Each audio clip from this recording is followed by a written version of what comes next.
What's up, sports fans? It's your man D back, speaking my sports talk. I ain't even had that up there, man. I had that up there from this morning. I forgot to take it down. But anyway, what's up, everybody? It's a new day, new day. Uh man, I think me and Mark might have scheduled a live at the same time. I guess sometimes that'll happen. Coincidental. Nothing intentionally. So shout out to you, Unrivaled. Sorry, bro, we clashed this time. I generally try not to clash with everybody, but as they say, shit happens. But anyway, yeah, man, let's talk about this weekend's action, hot topics and shit like that. Uh, first off, Casimero and Monster Inoue. I definitely want to talk about that because it's already being some talk. It's already, this is building up to be the fight that has to happen. Oh, happy birthday. Happy birthday, Kevin. That's what's up. That's what's up, dog. Enjoy your day, bro. Oh, yeah. So, yeah, let me go grab my charger. Red Glove, what's up?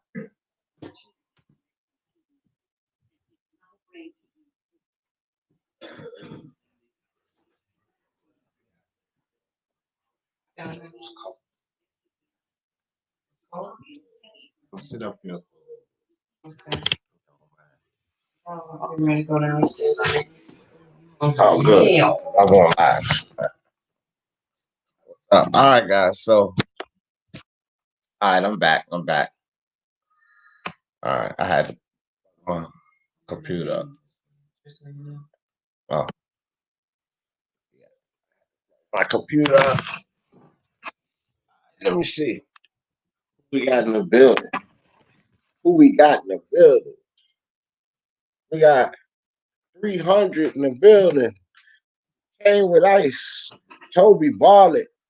Sporting Advantage. Kevin, happy birthday to you again, Kevin. Man, no solo. What's up? Glenn Avery, MXBC. What's good with you? Al Jefe is the GOAT. Yeah. What up, Red Glove Militant? Make sure Samuel Shaw, Dead Game, Jose Yepes, Memo Castro. What's good with you? Appreciate your I buy houses. What's up, fellas? All right, so link in the chat just in case anybody want to jump up. But yeah, so Casimero, they all annoy. That's what I really wanted to talk about first, right? Now, I will say this. Uh Casimero has gotten a lot better, bro. He's gotten a lot better from no, he was raw before, but he's starting to put things together. But the thing is, this dude has so much power and such weird angles. That's why he give these fighters problems because when you're in there and you're training on the sweet science, certain guys don't really. It's still hard. It's difficult to deal with these guys when they come with these strange angles. It doesn't matter because the sweet science is based on studying somewhat traditional boxers, right? And these guys are not doing the traditional things. Uh Floyd Mayweather Jr. said that Emmanuel Augustus was one of his toughest fights. And I could get that. I could believe that because AOBs, what's good with your AOBs? Lions been in the building. Um, you could appreciate Floyd saying that he was one of the most difficult fights because he was this awkward guy. Those dancing type moves he would do in the ring and then hit you with a uppercut from nowhere, a left hook from nowhere. That's difficult to deal with because you learn the sweet science, you practice in the gym, but you're not practicing or sparring nobody that does that crazy shit. And this is one of the things with Casamayor. Like he has an awkward, different style, but it comes with a lot of power. If Emmanuel Augustus had the power that Casamayor had, he probably would have knocked Floyd Mayweather out. but he just had that strange style without the power. And what I see with Casimero is like he started to understand people's movements, like his subtle feints. He understands how people is going to react, but they don't understand how he's coming because he comes with these weird angles and he can hit with power from many different positions, and that's going to pose an issue for Inoue. But on the other hand, the flip side of that, Casemiro still finds himself getting hit a lot, and he's been stopped before. And one thing he's not going to want is to be taking too many punches from Inoue. So it makes it for a very, very interesting fight between these two guys, and it's building up to be pretty much the best fight at that division. Now, I would say that I still put Nonito Donaire somewhere in there. Like, I can't really count Nonito Donaire out. That was a really tough fight that he had with Monster Inoue. So you could probably say, too, that Nonito Donaire would also be an issue and a problem for Casemiro. You know? But right now, the fight that's being built up is Naoya Inoue and Casemiro. That's the fight that's being built up. So kind of got to pay attention to that fight. But the dude is on top, that's for sure. Right now, Naoya Inoue I'm talking about, he is on top. That's the guy. And basically, that's the guy you got to go through in that division to stake your claim or whatever, so to speak. So, look, I I have to say, like, early prediction before I really take a look at the fight. And even if I did, I kind of know I've done enough study on Monster Inoue from the prediction league and him being in different fights. And I just saw Casimero this weekend. Like, right off the back, I would definitely have to pick Naoya Inoue to win the fight. I would have to say that, man. I can't even lie. So I don't know what you guys think about that. Let me see what y'all talk about. Let me put the link back in the chat too. If somebody want to come up. Go in the chat.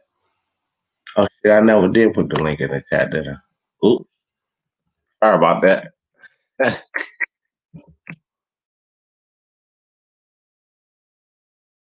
All right, hold on. I'm going to drop it now. My bad, guys. I thought I put it in there already. All right. Boom, there you go. So yeah, all right, there go the link. But hey, Timmy Nealon in the building. Hold on, guys. Hold on. I just had some more people step up in here. I'm biased. What's up? I like the new name, dog. That's what's up. I like that. King Unbiased in the building. What's good? I already hollered at AI Lions Den in the building. That's what's up. My man, I buy houses. What's good with you, fam? Timmy Nealon. Shout out to Timmy Nealon. He hit up big the prediction league this week. Not only did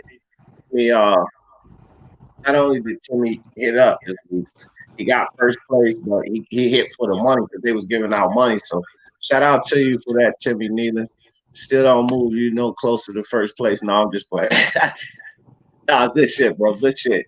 Good shit. Jace LA in the building. What's good? My bro Brandon Nicholson up here. What's up, Brandon? Yeah, Willie Boy slip and move in the building. What's good, Willie Boy? So what's up, Glenn? What you think, man? Casamaior and Master Key boxing on the panel with us, guys. What you think about Casamaior and Inoue? Yeah, and Inoue. I think that's a great fucking fight, bro, because that's two beasts that's gonna go at it, bro. You know what I mean? Right. Like when you look at it, look at Nonito Donaire trying to show like a blast from the past in the last fight and trying to give Inoue everything that he can handle, and Inoue just got more aggressive. You know what I'm saying? He just got more aggressive. He's like, oh shit, like he won't come at me like that. Like he gets pissed. You know what I mean? Right. You know what I mean? And I feel like Casimero is very similar to that, bro. Like a lot of people like to call him little Manny Pacquiao. I'm not gonna say that just because he's from the Philippines, but he's aggressive too. You know what I mean? They're both aggressive styles, so that's going to be a war. You know what I mean? It's like a Mexican fighting style. You know what I mean? For both of them. Right. Right. You know? Okay, BDA. I got you, BDA. I'm getting ready to let me change this so Yeah, but everybody can see on the panel. just FYI for anybody in the panel, peace of the whole panel, because I just came in. I gotta leave real soon. I gotta take my son to an appointment, but I came onto the channel to listen, and I saw Glen Avery MXBC, and I don't rock with MXBC like that. You know what I mean? Certain people I do. You know what I mean? Certain people I don't. You know what I mean? So they know who they are. You know what I mean? Well, you major kickboxing, man. That's the old. You major kickboxing. So yeah, you I know. where But you when are. I come onto the panel, you see that. But when I go to the chat, it's still on the Glen Avery. But you know, there's this dude that been trolling me on mad That's El channels. You know what I'm Jefe, saying? man. That's El Jefe, bro. I don't know, man. I don't know because he be on the panel sometimes when somebody's still using it. Oh, okay, I don't know, Yeah, so man. Those it's one of guys them. are It's one of them. wild, So man. I'm not trying to figure it out though. I'm just letting everybody know. I'm not trying to figure it out. I'm not You know wasting my how the energy on that. MXBC do. You know how Yeah, the MXBC. I know. That's I ain't their wasting my thing, energy on that, man. Trust me, man. It's a beautiful day out here in sunny Florida. You know what I'm saying? We loving it. You know what I'm saying? Nice little breeze going on. You know what I mean? Not too humid. So we loving it out here today. You know what I mean? So who you got? You gave a breakdown. It's a good fight, but who you got in the fight? Don't try to skate away before you tell us who you got. If you want a breakdown, bro, if you want a breakdown, I'm gonna I just say want that. your pick. I'm gonna I say just want your that. pick. Yeah. I mean, I would say that Casimero right now would, for me, I would give him the edge, but slightly, like 55 to 45%. Only because Inoue is still dangerous, but I seen Nonito Donaire go at him. You know what I'm saying? And even though Nonito got hurt, but that's that's not Nonito Donaire that fought. What's his name? What's his name? The dude from over there, and man. But look, real quick though, let me ask you this, Glenn. What goes last? What generally on boxers goes last? The power. Power, yeah, of course. Right. He broke this dude orbital socket, fam. He fractured his orbital socket. So we would have to say that we can't really say that Casimero hits harder than Nonito Donaire. You know, he never lost it that way. He still got popped, and Naoya ate plenty of shots, which we've seen, and got his orbital socket cracked. So it's not one of these things, like, in my opinion, that Casimero is just going to hit him and it's over with. No, I didn't say that either. I didn't say that. I said 55-45 in Casimero favor. Yeah, I feel you. So you got Casimero 55-45. Yeah, I feel just the youth is going to play into his favor, and the activity. The speed Monster's kills too. young, man. You know, Monster's young. He's no old man. But you know, I mean, like, he's not as young as Casimero, because Casimero's feeling himself right now, bro. That confidence takes you a long way too. So it's the confidence, it's the speed that kills. You know what I'm saying? And you know, it's when you getting hit, it's and I like that about Inoue. That's why it's so close for me, because Inoue, like I said, when he gets hit, he gets pissed off and comes right back. You know what I mean? But from what I've seen, Casimero is a very similar style, but he's just younger. You know what I'm saying? Right. I got That's you. what makes it intriguing for me. Casimero 55-45. Ain't no problems with that, man. It's a good fight. So if that's who you got, that's basically what I'm saying is if it's a 7-5 card, if it goes to the scorecards, but I don't think anybody's going to the scorecards with this one. I think somebody's getting knocked out. You know what I'm saying? The way these two fight, I think somebody's getting knocked out. You know what I mean? It could, because I actually thought that, and I think that a lot of people actually thought that too, with Nonito Donaire and Naoya Inoue. I know I did for sure. I was like, I heard a lot of people saying that somebody get knocked the fuck out in this fight. Like, we both thought that. And I mean, a lot of people thought that, and that just didn't happen in their fight. So never can tell, man. It just could be one of those grueling fights where you see two fighters with power and you think that they're gonna knock each other out, and it just goes 12, and then it comes down to, you know, who scored more, who did better, or whatever the judges decide. But it's an interesting fight for sure. I mean, I don't mind anyone picking Casimero, because I'm actually a fan of his too. I mean, Casimero, I'm a fan of his too, as much as Monster. Those are two exciting young guys. So, you know, fair play.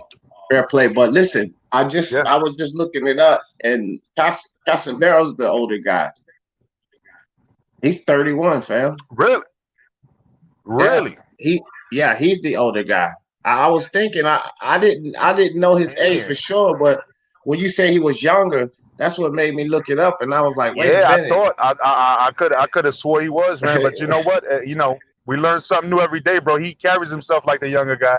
But Yeah, I yeah. stand corrected there, bro. Naoya Inoue, I knew was young. I already knew he was young, but I when you said Casimero was younger, so I was a year off. He's actually 27, not 26, but I knew he Okay. was. I said 26, but you said Casimero was younger. I thought that they were similar age, or but then Casimiro's actually 4 years older. Okay, okay, they Damn. come in. Yeah, So but anyway, yeah, man. you So, know, but I still, in my opinion, um, I'm now that you say that, no, I'm gonna have to say this reevaluate now. the Now for fight. me, it's a little 50-50 now, bro, because Yeah, Inoue though he did show a little bit of slippage against Nonito Donaire for being a old guy like that. but Nonito's that's no need to though. Yo, you what's know what I going mean. on, Yeah, hold bro? on, look, dog. No, go ahead, man. So Fuck no, yeah, so I mean you're Nonito not coming in Donaire, here you know with what I that mean. shit. He showed a little bit of slippage, but again, he's a classic fighter right there. Like that's a legend right there. You know what I mean? Like when he took on Vic Darchinyan, and the way he knocked out Vic Darchinyan when Vic Darchinyan was so dominant, and then followed it up with such a lustrous career like that. You know what I Right. mean? Like I gotta give Nonito Donaire credit for that, but still, like he wasn't the same Nonito Donaire, and he was standing in there with him. You know what I'm saying? So when I see that, I think that hey, a dude like Casimero, the way that he's been showing that grit, he might bring it to him. But I bring it a I'm little not sure closer. Casimero, in my opinion, I'm not sure he beats Nonito either, though. I mean, like, that's a good fight.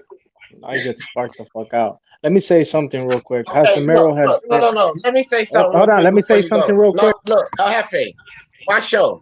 Let me say something to you real quick. Stop fucking coming in here with that element, bro. Stop coming in here trying to cut through people. Don't do that shit no more. This is my panel. You gotta respect that. When you come in Oh, here like that, you showing disrespect, flat out.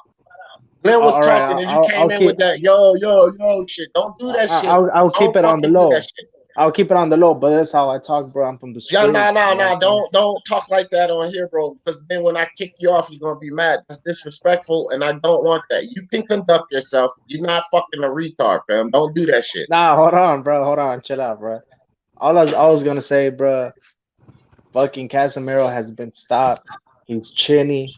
He's explosive and Okay, everything, bro. But hold he's on. been Let Glenn finish, and then you can take who your pick is next. Hold up, let him finish though, because I got something to say. I got some shit to say too. I don't have the same pick as him either. But go ahead, Glenn. Go ahead, finish. Yeah, no, I'm good at this point, bro. Yeah, yeah, good, man. Because I'm gonna listen for a couple seconds, and then, like I said, I gotta take my son to an appointment.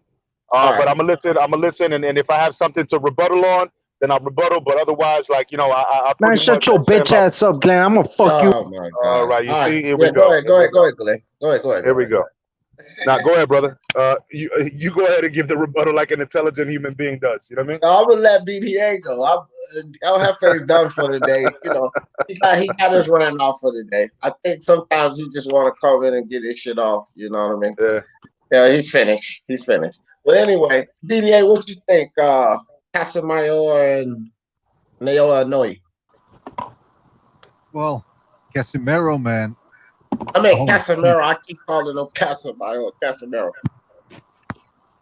well, Casimero is a dangerous guy. I want to see this fight because I don't want to. When you got a guy like Inoue, who's got speed, power, technique, he's just a monster, hence the nickname. I don't want to see that type of fighter against a guy who can't punch, who can't box, who doesn't have any special physical attributes. He needs to fight somebody like Donaire, who's got the firepower to rival his. And that's why All right. Casimero is a good pick for a good fight. And he's also got heart. Casimero is a type of okay. He's true. He's sloppy. Technique could be better.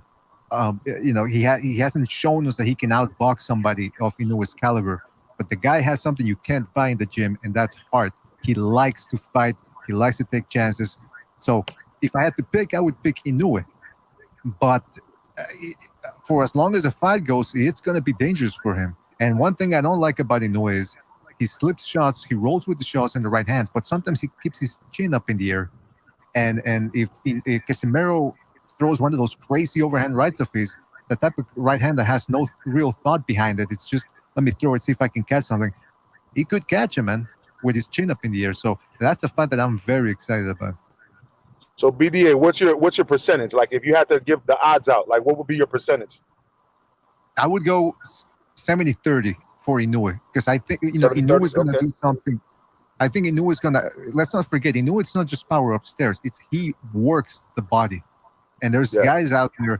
I mean, he's been dropping. He dropped Donaire with a body shot. He dropped Rodriguez with a body shot. I mean, this guy drops everybody, almost everybody he fights with body shots. And Casimero, that's what you do with a guy that's sloppy and who's got power. If he's going to come at you swinging, you go to the body. That's what Mika, the guy Casimero fought this Saturday.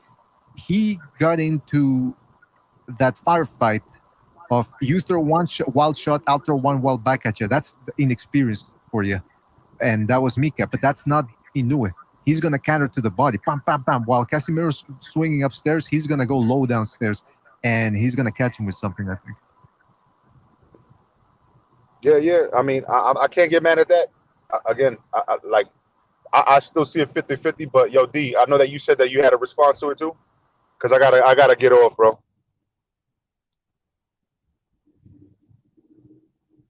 D, you there? So yeah, man, I have nothing to say about your points. I agree. Yeah, my bad, Glenn. I had feedback, but yeah, Dead Gang Boxing just stepped in the building too. Jose Yepes, what's good with you, Jose? Toby Bartlett, what's up, Toby Bartlett? Yeah, so yeah, I'm with BDA on some instances, especially concerning the 730. Like I'm probably a little closer 60-40, I think. I'm probably like there with it because of what I was saying concerning Casimero's angles. Like I don't know if you guys heard that. 60-40 for Monster?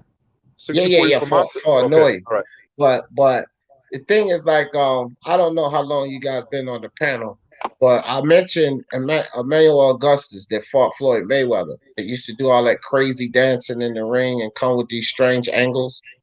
If that guy had power like Casimero, he may have been one of the best boxers during that time because he gave Floyd Mayweather all kind of hell. Even Floyd and Floyd Sr. said that was one of his toughest competitions. And the reason that is because they come from these weird angles that you don't see those punches coming. And those are the ones that hit you the most, the ones that you don't see coming. And that's what makes Casimero so dangerous, right?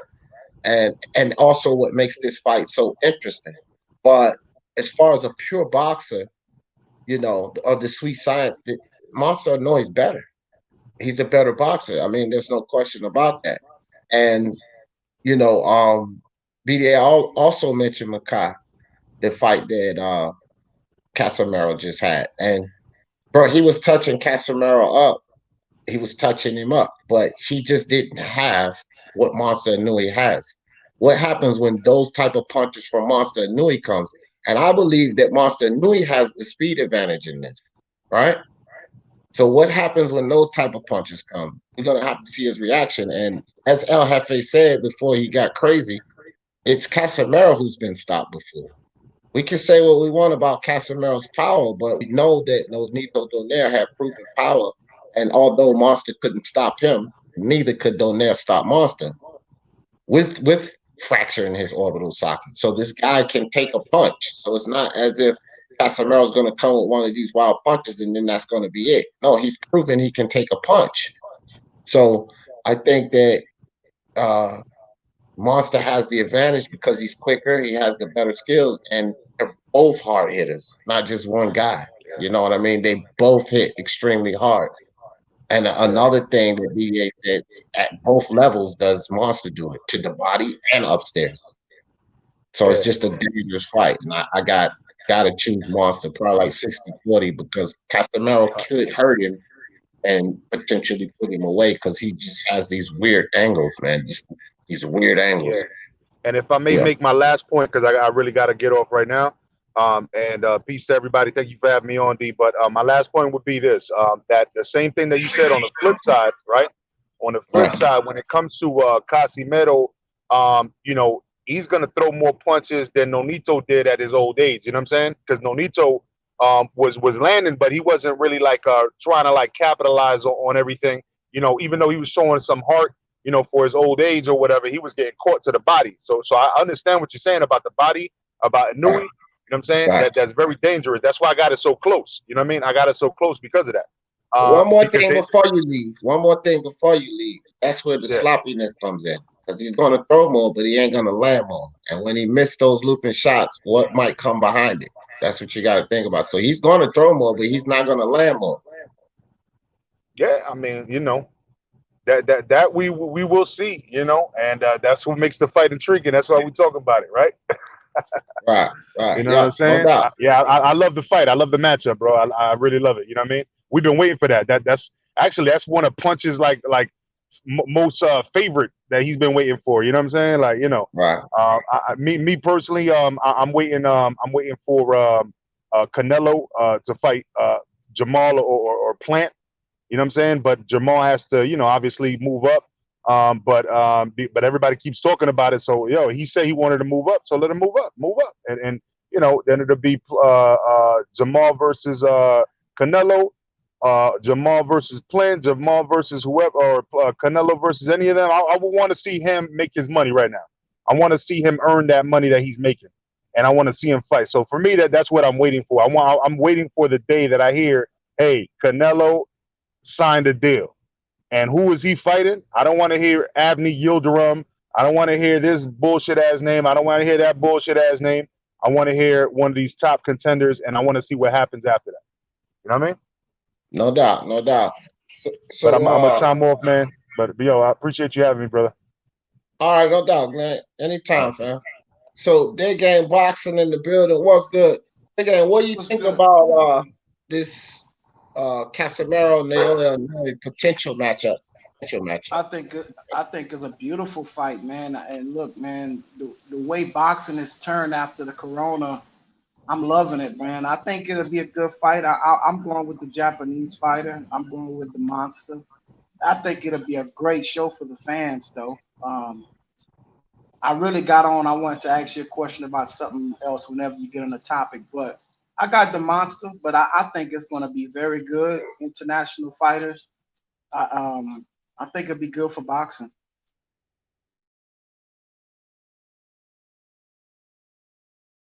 Yeah, yeah, yeah, for sure, for sure. Look, so what was you what topic did you want to bring up? Because I got a couple of topics, but All right. Well, all right. My two favorite. I'm a Bud fan and I'm a Wilder fan, and that's two of the fighters that's getting a lot of hate. Um, but this is what I'm seeing now, man. I'm seeing people asking for Bud to go up and wait and fight against Jamel. And I disagree with that, bro. I think Bud should stay where he at and keep doing what he's doing. But now that everybody's talking about they want Bud to move up, you know, they just want to see Bud get beat. Um, I'm related to the Charlos, really close cousins, and that's like that would be a hard one for me to go with, or either go with family or go with my one of my favorite boxers. Um, I got I'm just a Bud fan, and for people to be asking for these fighters to move up, you know, to try and see to test their fortitude, I think it's ridiculous. Even with Jamal said he's not moving up. He said his weight is where he's at. He's at 160. There's no need to move up. Um, would that fight be good with Bud and Jamel? I think it'd be a great fight. I really do. I'm not gonna say who would win, but that's what I'm getting. I just got on a panel early and they was talking about it. And if you're a Bud fan, no matter where you go, you're gonna get timed out or blocked just by stating what your opinion is. Same thing with a Wilder fan, and you know, I got the worst of both worlds right now. But no, that's my call. What do you think about Bud moving up to fight a Jamel? BDA, let me let you jump in on that. because I have some thoughts about that. I have a lot of thoughts. So let me let BDA give his response on that too, their game, and I'm gonna give you mine as well. Go ahead, BDA. What you think about that? I think weight wise, Crawford could move up to 154, but Charlo, we got to keep in mind here that Jermel Charlo could be competing at super middleweight right now. He's a tall guy, big guy, and Crawford, from what I read on BoxRec, Crawford is 5'9", whereas Jermel Charlo, they say 5'11", but he looks to be more like 6 feet. So, and I maybe Crawford has a superior technique, superior ring IQ. Maybe he could outbox Charlo, but demanding Crawford right now to move up, knowing that he could take on the winner of Spence Garcia, despite what any differences that there might be between promotional companies, that fight is still there. It's available somehow, some way it can be done.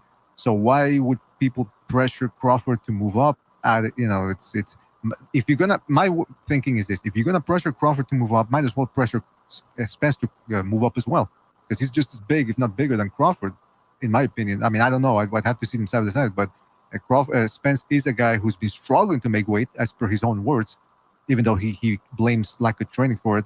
But he's boiling himself down to make 147. So if a certain people want to pressure Crawford to move up, they should be pressuring Spence to move up as well. Okay. Well, here's what I think about that. First and foremost, I think this is freaking haters. I think this is coming from the land of the haters that's even saying this type of shit, right? Because here's the thing. Crawford has already moved up. Like, what are these people thinking? The dude has already moved up. Not one, but 2 weight classes. He's already up. And not only is he already up, he's already accomplished at the weight classes he started at. They're telling him to move up in similar fashion to what BDA was saying, to a much bigger guy, because this is the weight class this dude is starting in. He's living at 154. I think it's a ridiculous request to even talk about Crawford moving up to 154.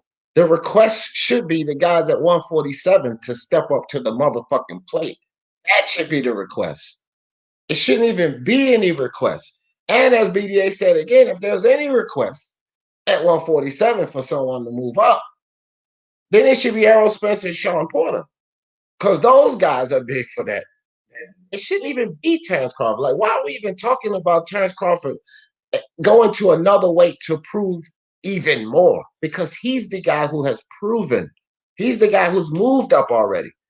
Talk to Sean Porter with that. Talk to Errol Spence with that.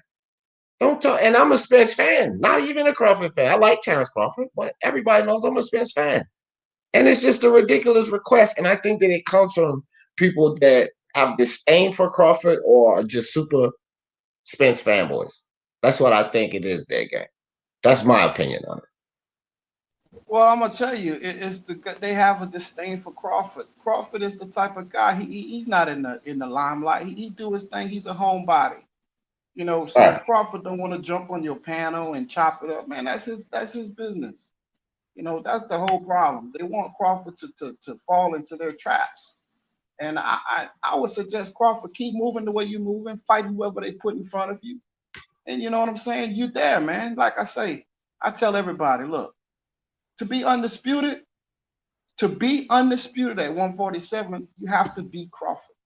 What do you think the WBO belt don't mean nothing? It does mean something. To be undisputed, you have to go through Terrence Crawford. And we had this conversation. You said they have to go through Earl, but yeah, they have to go through both. But to be undisputed, you have to go through Crawford. And at 147, I see nobody beating Crawford. Whether you say he's chinny, maybe he got touched by Gamble, I don't care. Crawford to me is the best. To me, is the best boxer at 147. He's still on my pound for pound under Canelo, even though Canelo got some stuff going on. But yeah, to ask this man to move up just to try and see him get beat, I think it's ridiculous as a boxing fan to even think about that, bro. Yeah, I agree. To even request that dumb shit, I like. No, I agree. I need to cut back on cussing so much, but yeah, for sure, bro. I mean, again, as a Spence fan, I'm with you on that because I just feel like the guy has already stepped up and proven. You know what I mean? He's already the guy who stepped up to the plate. So why are you guys still asking him to move up instead of the request being the guys that's here fight him? Because that's the reasonable request is that you guys get in the ring with him. Forget all the politics, forget what Al Hammond say for a second, and get in the ring with this guy. Don't request that, oh, he got to do this to move up, he got to do that to, or whatever y'all silly request is, because to me that makes no sense. He's the guy that's already done the moving up. Why are you supporting a guy who's staying here and has admittedly, drained himself to stay here instead of moving up to a more comfortable weight? Why are you doing that? Why are we demanding that Crawford moves up? Like it's not even reasonable, fam. I don't even get it. That's got to be from a fanboy or a hater. It's got to be from that, from the perspective of a fanboy of one guy or a hater of another guy that has disdain for this guy. You know what I'm saying? My man, Bud, appreciate you, Bud, with the $10 super sticker. My man, my man. All right, that's cool. And Modern Machine, what's up with you, fam? All you guys. But yeah. That's what I feel about that day game. I mean, man, we have these things. We have these idiots, as I like to call them. Y'all know how I do. I need to start getting the you idiots out of here for statements like that. Look, Mark, let me ask you this. I mean, no, not Mark. Again, let me ask you this. Was this a channel that said this, or was this somebody you Man, was that was talking it to was you heard well, the chat? it was this morning. You boy Fanon, he was going off on it. I mean, Oh, with oh, the lawyer really? talk. Yeah, See, with the see, look, lawyer check talk. this out, guys. Let me stop you right there. And it's what I want everybody else to understand. What I need for you guys to do for me, because I got a whole lot going on. And I'm all around the place, so this is what I need for you guys to do. When that situation happens, and you guys get a video or something like that, just go ahead and DM it to me, or put it in the link in the chat or something, because that's just you idiot material right there. If I'd have known about this, he would have been on another episode of You Idiot, because that's absolutely idiotic. I don't give a fuck what papers he present. Look, those dudes create narratives, fam. That's why it's easy for me to break it down and debunk that nonsense. But that's perfect material for You Idiot. So just if y'all hear a channel say this, please give it to me in the DM, and I'll take care of the rest. Trust me on that. Now, D Jeff, you have to understand. You have to understand. As a boxing fan, and I lurk all over YouTube, and I rock with a lot of the LDBC channels, and I rock with everybody else's channels. So I don't have no disdain against the LDBC like some people do. Right, me either. But when it comes down to the narrative, and this was today. So watch in the coming weeks how this is gonna build. And I think Bud might have made a comment on Twitter about the Jamel's punch to the body. And that's what they're going after. But Right. I don't want to take no shots at Fanon or nothing, but it's just I just want to speak my mind on it. I just kind of I don't want to even just to change the subject of where you was going with the show, but I just wanted to put that out there. As a boxing fan, I think it's quite ridiculous. Oh no worries about changing the subject. We need to hear these type of things. Raider from LA, what's up? We definitely need to hear these. So I appreciate you. We can get back to the topic, but when it's that type of foolery, I need to check in on that type of foolery. That can stop the process. Let me hear about the foolishness, because at the end of the day, fam, I'm attacking narratives, just like you said. I've said up here before. I don't have anything personally against the LDBC. That community, they're bigger than boxing, and they do a lot more than just boxing. Some people don't understand that, right? I actually I listen to Trill talk sometimes, not with hate, because he talks about all the issues. So I don't have nothing against them. I have something against the bullshit narratives, like that one. So if you are LDBC or any other channel, because I've went to channels that's not LDBC, you deserve to be on the segment of you idiot, then you will be the special guest of you idiot. It's just that simple. Nothing personal. You know what I mean? So, but yeah, that's it, man. It's all good. Nah, I agree with you, Dead Game. I think BDA agree with you. I'm pretty sure most of the people in the chat agree with you because we do our best over here, from what I understand, to try to call it down the line. I mean, sometimes we don't agree on situations, but we still do our best to try to call it straight. You know what I mean? And that right there is just not. That's not reasonable. That's not reasonable, especially when Spence and Porter haven't moved a beat. Like, and both of these guys, Porter had to cut his fucking hair to make a fight. Are you kidding me? The dude had to cut his hair to make a fight. So nah, bro, you can't request that. But anyway, good question, you know, or good topic. But uh to move to the next topic, which you probably do have something to say, Big Bang, is the Charlo twins. Because I think we got through the Casimero Naoya Inoue situation. We might talk about that a little later too. But I want to talk about the Charlo twins because there are a lot of mixed feelings. Uh, the fans see this differently about the Charlo twins. Some people actually, I'm seeing, thinks that Chinko won that fight. It could have been, some riffraff with Jamal. Like, I'm hearing all kind of stuff. El Jefe, I'm telling you, bro, if this is you, I'm just going to kick you right back out. You probably will say like two things. I'm going to kick you right back out. I'm not even sure that I recognize this. So I'm just letting you know, dog. It's going to be funny to me, but you're going right back out. Anyway, but yeah, so Charlo twins. What do you think about that? John, you on. What you think about the Charlo twins and their victories this past weekend? Man, I think it's gonna be. Yeah. Nice try, motherfucker. He tried to disguise his voice. Hey, that was brilliant right there, Al Jefe. Holy shit, man. That dude is funny as hell. BDA, what do you think about the Charlo twins, bro? Oh boy. I heard the discussion because I wasn't on the BDA stream last night. Well, I was on in the beginning, but then I left by the time you got there, and I heard that there was some disagreement over Charlo's performance. I can only reiterate what I said was it yesterday on your show, that I give Charlo a lot of credit for his performance, man. I mean, listen, when you fight a guy like Derevchenko, he's a big test, man. The guy will not stop coming.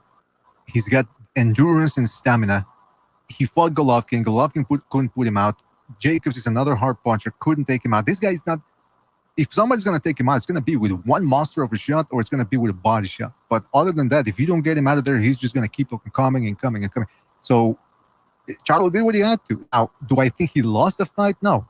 I do think it was closer than the commentators made it out to be, because I was watching the international stream here in Canada. We don't get the showtime, so I was stuck with the international feed, and man, it was biased nonstop towards Charlo. But I do think the fight was very competitive. But Charlo won. Now, whether we want to say that Charlo's better than Golovkin, when he starts beating guys like Martin, like Golovkin went through Martin Murray, Macklin, Curtis Stevens, Lemieux, Jacobs, and the narrative is, oh, those guys stunk. All of those guys stunk. But we can go the same way with Charlo. I'm not going to do that. All I'm going to say is I want to see more.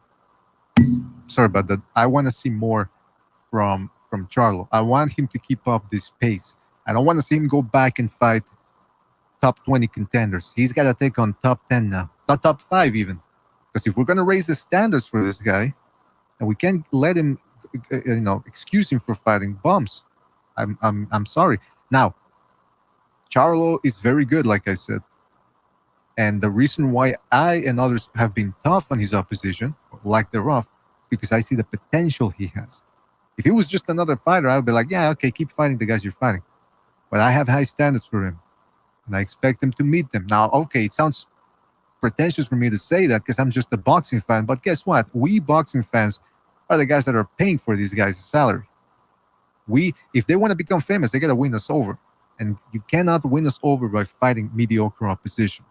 So Charlo, I hope he continues on the path he's on right now. No more tune-ups, no more like Golovkin. Okay, he's old, and if he wants to take a tune-up, fine. But he should not be in the ring with that Polish guy. It's not even. What's he gonna get out of it other than an easy win? Maybe Golovkin's confidence is shook. I don't know, and he feels the need to fight this guy. Charlo, on the other hand, right now he's younger, his confidence is sky high, and hopefully that leads him to take bigger and better fights in the future. Yeah. I mean, that's cool. Yeah, I mean, well said. Look, check Collins. I got Inoue over Casimero by KO. And I got Loma stopping Tio in 8. Kaboom! I hear you, Check Collins, but like I always tell you, my friend, Teofimo Lopez is gonna knock Lomachenko the fuck out in the 7th round, my friend. And don't you forget it. LeRon in the building. What's good with you, LeRon? Appreciate. Oh, let me hit there. What's up, LeRon? Appreciate you, my man. That game. Oh well, BDA. Before you go, there, game. You told us about Jamal. Well, let's start with Jamal. What you think about Jamal, there, game? What do you think? I think what I'm impressed with is that I'm seeing a constant progression. I'm seeing he's getting better. I would like to see if he's gonna, like he said, if he's a pay-per-view star now, like BDA said, man, you cannot go down to fighting bums and expect to be a pay-per-view star. Now, just like I say, if you a champion, you have to fight quality fights. You can't just hold a belt and fight, mediocre fights. I think they're the goods, but I do think there's a lot more work to be done. I think they're athletes, and that's a lot of why they dominate or they do what they do in the ring. They can get away with certain things because they're athletes. As far as Jamal, I'm not gonna say he's flat-footed, but he does plant his legs. He's always ready for that big shot, the way he's positioned with his legs spread apart, but it also negate the movement. He's there to get hit. I think him and Triple G would be a good fight. I really think that's a 50-50 fight. And that's the fight that I would like to see next. And that's about it with Jamal, man. I think he's the goods. He's getting better. That's what I do see. He's getting better. He's 30 years old. So let's see what happens. But like you guys say, he has to fight the tough competition. He can't go fighting the Hogans and the guy with one leg and all this stuff. He has to fight quality opponents. Yeah, I bro. agree, man. Yeah, I agree too, bro. And so here's my take on Jamal Charlo.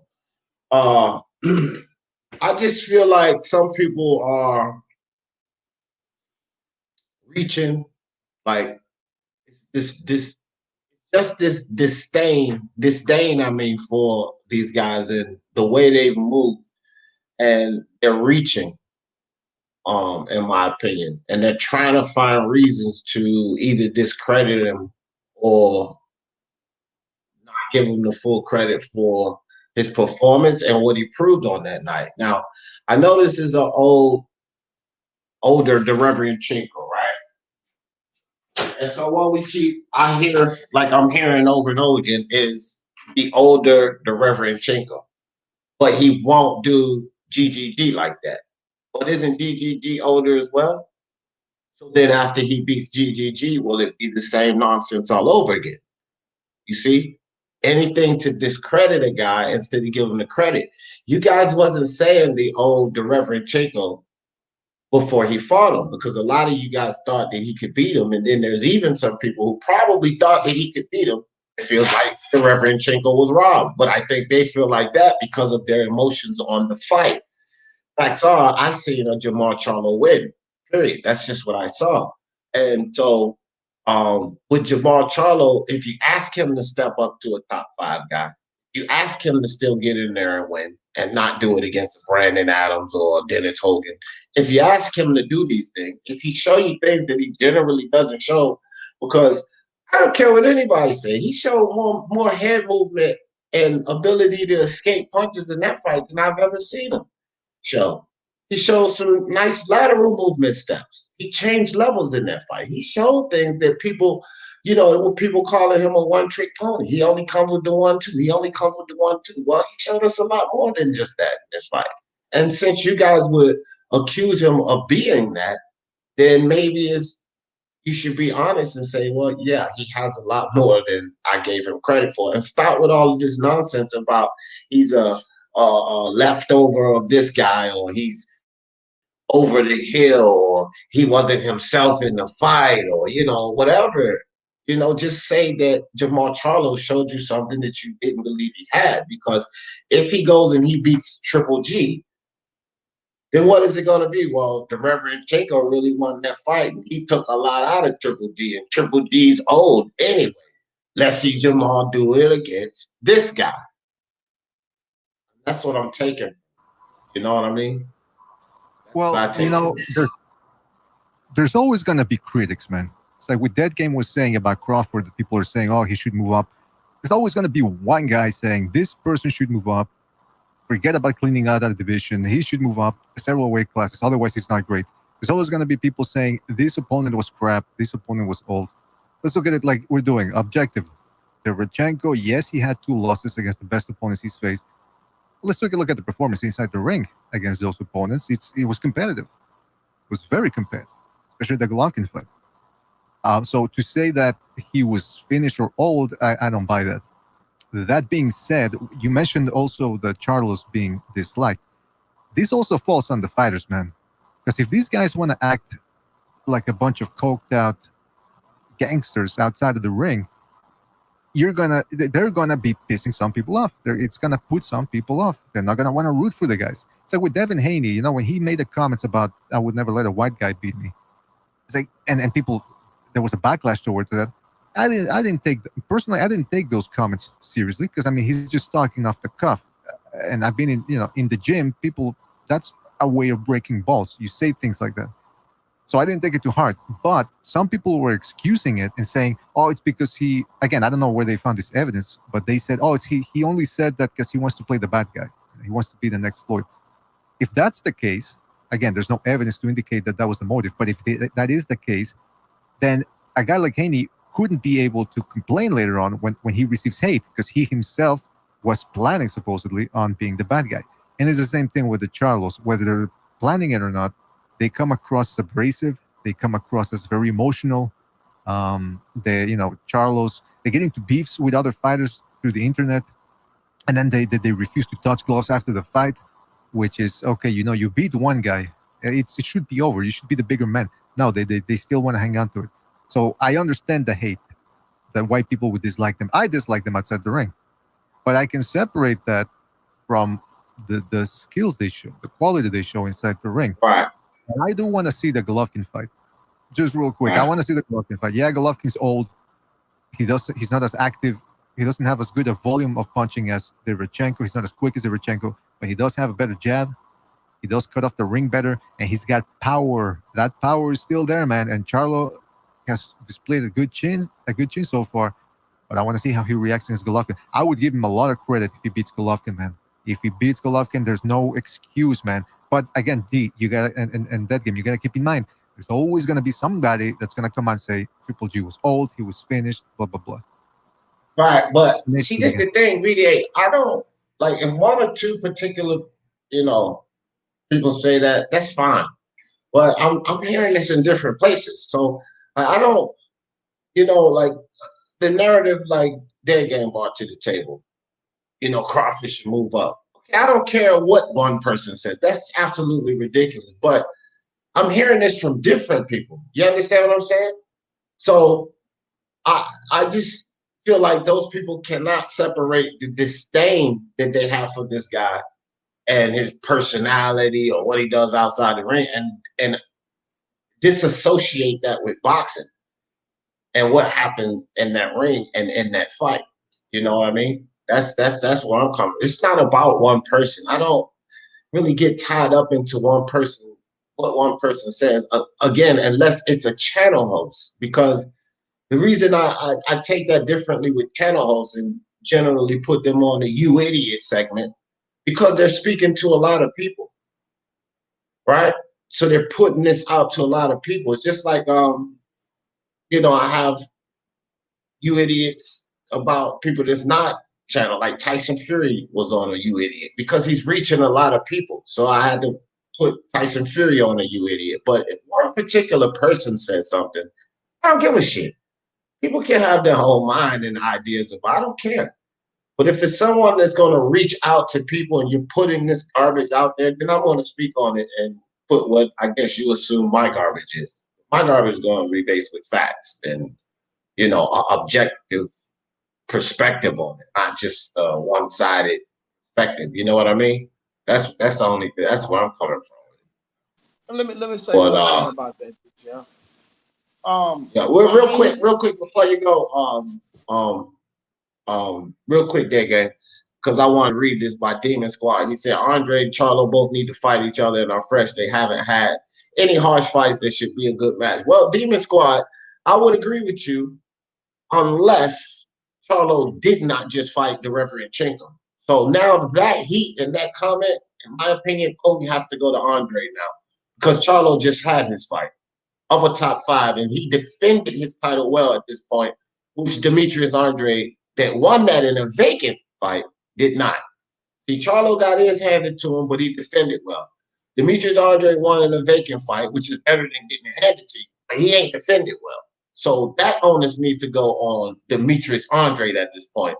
Because Charlo just took a fight with the Reverend Chenko, who also coincidentally, Demetrius Andre decided not to fight. We need to put that heat to Andre. Go ahead, Dagan. Go ahead. All right, what I was gonna say about Haney, I like Haney, but if one of my fighters would have made that statement, I'd have probably slapped him in the mouth, bro. And it's only because look, it's about the fans. And Haney has a lot of white fans, black fans, Mexican fans. And when you make a statement like that, bro, you really hurting yourself. I would have preferred him say, ain't no Ukrainian guy's gonna ever beat me, or just call the man out, Loma will never beat me. But that statement, to me, it actually will affect his pocketbook. And I think you have to move a little more smart, especially in the climate that we're in today in America. You can't just start popping off at the mouth without thinking about what you say first.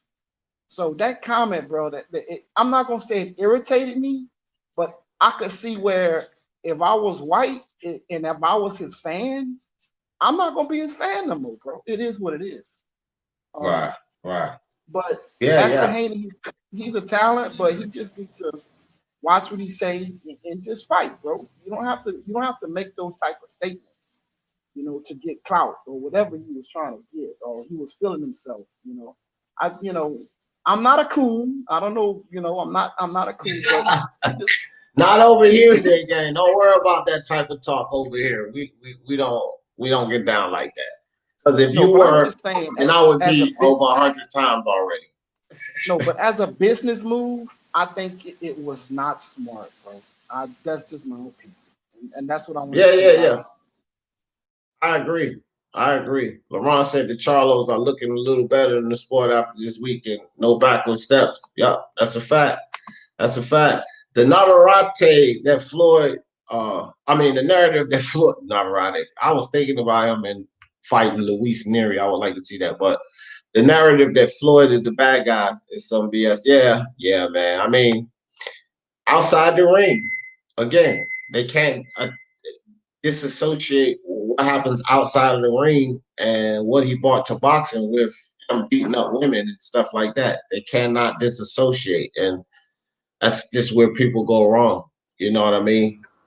That's Yeah, what but I wait a think. minute, D, if the guy's going around and doing all that outside the ring, bashing bouncers over the head with a champagne bottle and getting into domestic disputes and then getting into the press conferences and running his mouth, I'm sorry, that's the bad guy for a lot of people. It's like you can't do all this stuff and then say I'm a good guy. And by the way, I don't think Mayweather is a bad guy, because to me, bad guy is a guy that abuses children, or a guy that constantly and when I say abuse, because again, domestic disputes, we don't know what really happened. The bouncer thing, we don't know what happened. And when you combine that with the way he runs, or he used to run his mouth in the press, he becomes the villain. Now, again, when I say a villain, I'm not saying he's a fucking degenerate piece of crap. But what I'm saying is, within the confines of entertainment, he becomes the guy you want to root against. But again, he's not a monster. He's not a Milosevic or something. But he's the bad guy. He chose that reason. Yeah, I agree. Mala says, I picked Jamal to win on points. People just need to give him his credit. He fought a good fight. Yeah. I mean, he did. He fought a real good fight. Jay Cooley, I don't know if I hollered you out, but what up, Jay Cooley? My man Willie Boy slipping moves slides through with the super chat. Said, "The props to the twins finally stepped up. I roll with fighters who take hard fights. I want to be a fan of them. I hope they don't go backwards." You and me both, Willie Boy. Like, that's the thing. Like, they got to go uphill from here. And I think that Triple G or Andre is uphill from here because they're champions. So either fight. Like, I'm interested in both fights, and I'll tell you like this: I'm interested in the GGG fight for the competitive side of it, and I'm interested in the Andre fight because I want somebody to finally beat his ass. I don't think Andre beats GGG or Jamal Charlo. I honestly don't. I don't think he beats either of those guys. And so, whether it's GGG fighting Andre or Charlo fighting Andre, it's a win-win situation for me because he's finally going to get his ass beat. And all of these idiots, because he's got some silly fanboys too, let me tell you.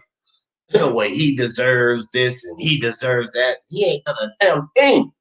So, it was like I was hoping Gary Russell did get in there with Haney. So he could beat his ass and Gary Russell could shut the hell up. You know what I mean?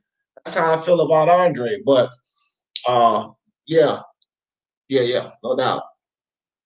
So he said, What's up? How do you pronounce that, BDA? I know you up in Canada, y'all speak French and stuff up there. Which name? What? It's on the screen. You can't see the screen? Mateus Lies. No, that's sounds like German or Polish or something. I don't know. Oh, okay. But I think it's Mateus Lies. Mateos. I'm just gonna call him Mateos. Mateos. I ain't want to butcher your name, fam. Thank you for coming through. Make sure you hit that subscribe for me. He said, Haney said he never lose to a white boy because Afro-American community thinks it's a disgrace to lose to a white boy. You can never enter the barbershop afterwards. Well, Mateos, some of the Afro-American community. See, I'm an African-American man. Their game is too. And maybe we don't share that point of view. So I'm not taking any charges at you, but it could be somewhat stereotypical to say the Afro-American community because not all of us. All of us are not the LDBC with that mindset of pro-black. Some of these channels anyway. Because like Blood Boxing, Scrapbook, like I like those guys. They I like them. There's a few more. But anyway, not all of us, but some of us, but I do get your point. But I think he was saying it more because he's young and dumb and to fit into the situation think it was a situational and a timing sort of thing with that. That's just why I think Haney said that. But anyway, they get. Oh, go ahead, DJ. Go ahead. Oh, sorry. Well, just real quick. I mean, when it comes to race talk, take it with a grain of salt. You know what I mean? When it comes to boxing, because these guys, you gotta remember, man, these boxers are very impulsive people. They punch another man for a living, for Pete's sakes. I mean, you can't really expect them to be eloquent and saying all the right things all the time. Sometimes people, you spit things out without thinking. And I just want to go back to Larry Holmes versus Jerry Cooney. Supposedly, Larry Holmes, you remember that race became a point of contention in the build up to that fight. And Larry Holmes said that he told Jerry Cooney, he said, "Look, don't let these people get to you. They're trying to use this to manufacture the fight. We're just going to get there and fight, and that's it." Because he said, Larry Holmes said, just as people were giving Jerry Cooney crap about the race thing, in my neighborhood, people were telling me, "Hey, don't lose to the white boy. Don't lose to the white boy. You better not lose to the white boy." So, and in Jerry Cooney's case, they were probably saying the same thing too. "Hey, you're going to lose to that black guy. You're going to," you know what I mean? So it goes both ways. But if people take it seriously and they want to make a race war out of this, you're in the wrong fucking sport, man. That's the cop out too. Oh, boxing's always been about race. Okay, but is it still about race? Should it still be about race? Was it really ever that much about race? You know what I mean? And it'll stay about race if you keep that mentality and keep making it about race. So it'll stay that way. So you can't use that as a fucking crutch. Bias says Andre resume is worse than Tank Davis. Oh boy, that's classic. That's classic. Yeah, but let me say something about the race issue real quick. All right, real brief though, bro, because I want to move on. Real brief. Real brief. I think people identify with people who they look like. I mean, I really do think people identify with people they look like. If I was Irish, I would probably ride with the Irish. You know what I'm saying? I like boxers of all nationalities. Like I told you guys, my two favorite fighters are Deontay Wilder and Bud Crawford. Two of the blackest fighters that's fight, color-wise. But I'm not just saying that because they're black. I like them. I identify with them. I like them. As far as the race thing, I think it's a lot of ignorance, man. It's stupidity and ignorance. We still have an issue with racism around here. And boxing really shows, people's character. People really show themselves, especially on social media, what their true colors are, man. As far as black fighters, white fighters, Russian fighters being superior boxers, like AJ say, the superior black race, with Paulie Malignaggi said that the black fighters is done with. I think people, look into that. They look a little bit too much into that, and they'll pick and choose what they want to use. But I just think it's stupid, man. Yeah, we can move on. All right. Well, yeah, great. So, Bud, real quick, Bud says nationalism is a part of boxing. I support Haney expressing himself. If I'm an Irishman, if an Irishman said I'd never let an Italian beat me, no one would bat an eye. And so here's the thing, Bud. Here's the thing. And sort of like based on what Dead Gang said, and then I'll just leave it alone, fam. And I said this earlier. I don't have any problem with someone supporting their own race, color, creed, ethnic background, country. I don't have an issue with that. But when you're biased with your judgment or you're overcritical on another fighter because they're not that, that's when the disconnect comes. If you're doing that, that's fine. But if you're still willing to be objective and put boxing first, I don't have a problem with that. I agree with BDA that that's that kid's choice to say that.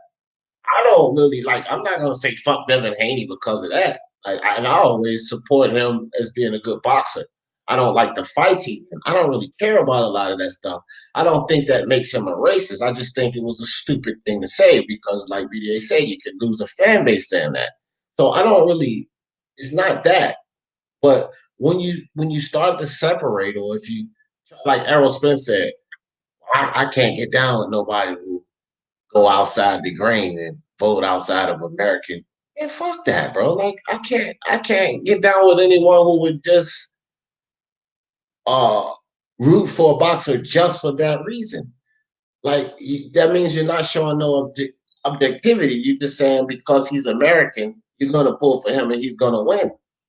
No, that's not even reasonable to me. So I don't have a problem with somebody, but when you start to let it sway your judgment, or when you start to discredit other guys, then that's going toward the line of just being prejudiced instead of supporting your own. It's a fine line between being prejudiced and supporting your own.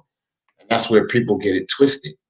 And then they want to use not you, Bud, or not you, what you said their game, but they want to use that line of thinking to justify their prejudice. That's what happens. So you guys have the right way of thinking, and I can appreciate what you guys, y'all perspective, but everyone that's doing that, they're not coming from y'all perspective. Not at all. They're just prejudiced. So it's a fine line, and that's why I don't like to get into that type of shit, man. Real Jimmy Mack in the building. What's good with you? So look, Jamel Charlo, that game. Jamel Charlo, Jason Rosario, 3 belts, where he is now. What you think?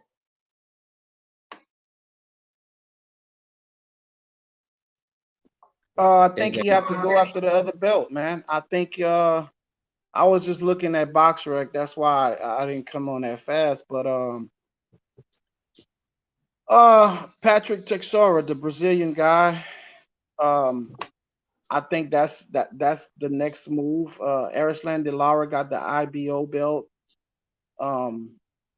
Any one of those two guys, they could get the smoke. Right. That's what I think. And I was, back to Jamal. I mean, they got Gennady Golovkin, Saul Canelo, and Boo Boo. I mean, you got to fight one of those guys, bro. Let's unify, bro. To me, that's what it should be about, unifying. Undisputed, right. I mean, Jamel, I would say because he just fought a guy with the 2 titles. I would give him a tune-up fight. I would, he could take a tune-up fight, but then after that tune-up fight, he needs to fight a big guy. In that tune-up fight he fight, it's not going to be on pay-per-view.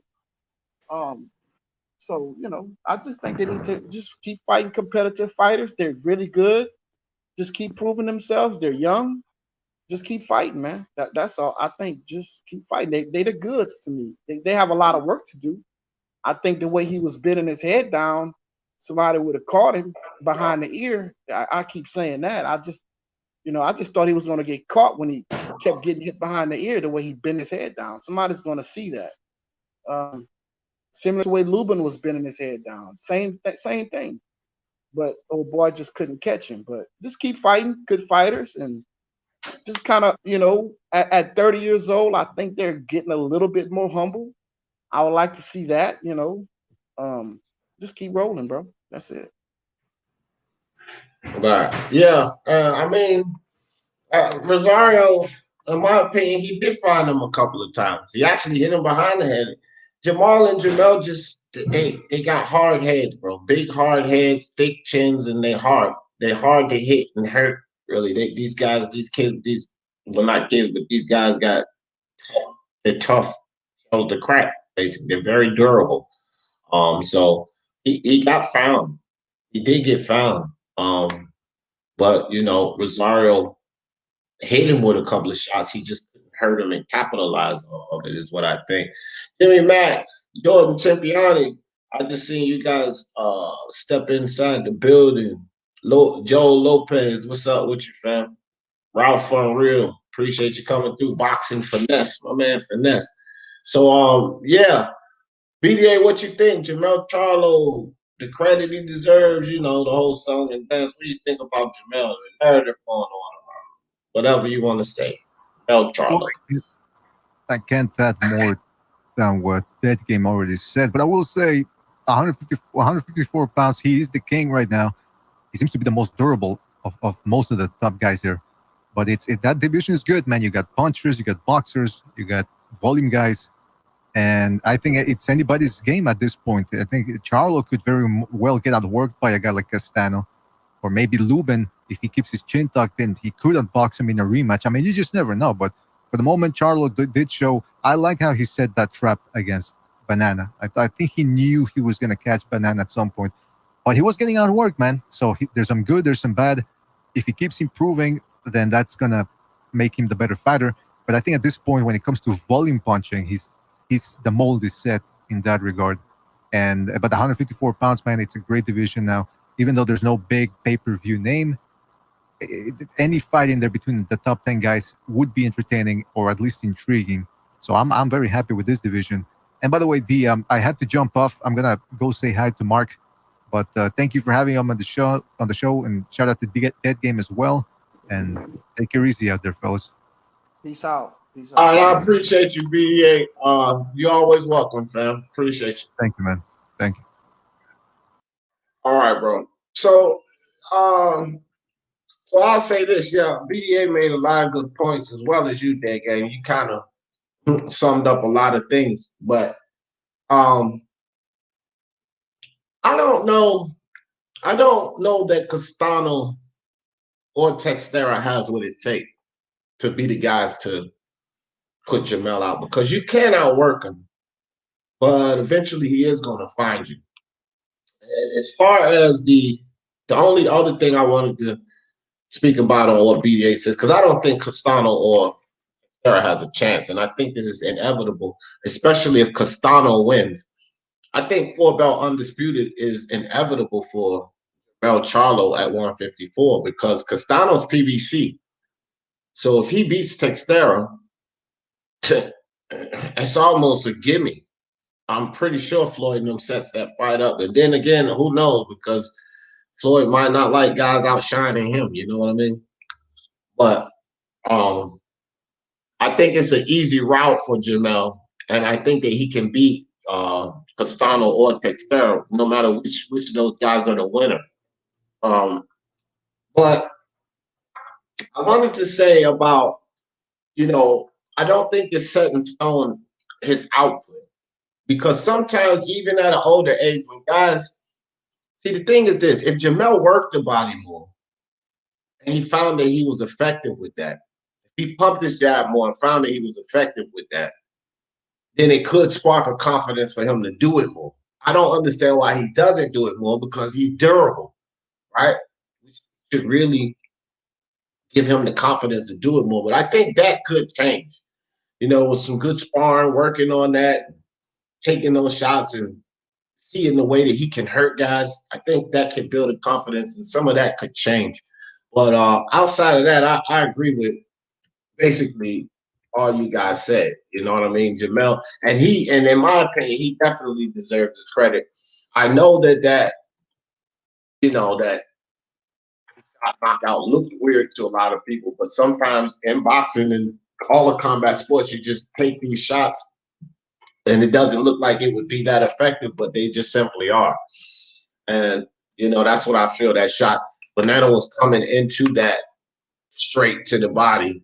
So it was just one of those things. Is how I took it. That's how I saw it. I mean, a lot of other people saw it differently, and everybody has a right to their opinion. I don't think the fight was fixed. You could say that the guy may have quit on himself or given up. Scott Brown in the building, what's good with you?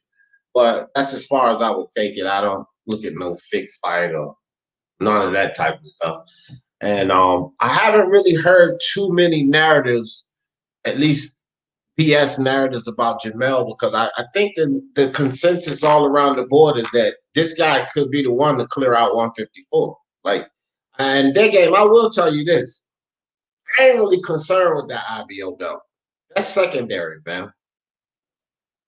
To me, that's secondary, because he should be chasing that 4-belt undisputed. IBO is not going to give him that. He has 3 belts right now. All he needs is 1.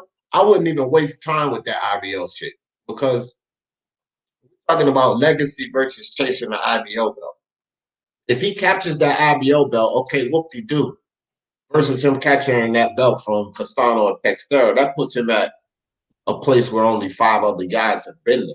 You understand? Like, I forget about that IBO belt. That's secondary. But seek down Yeah, that but 4 belt first and then the IBO belt.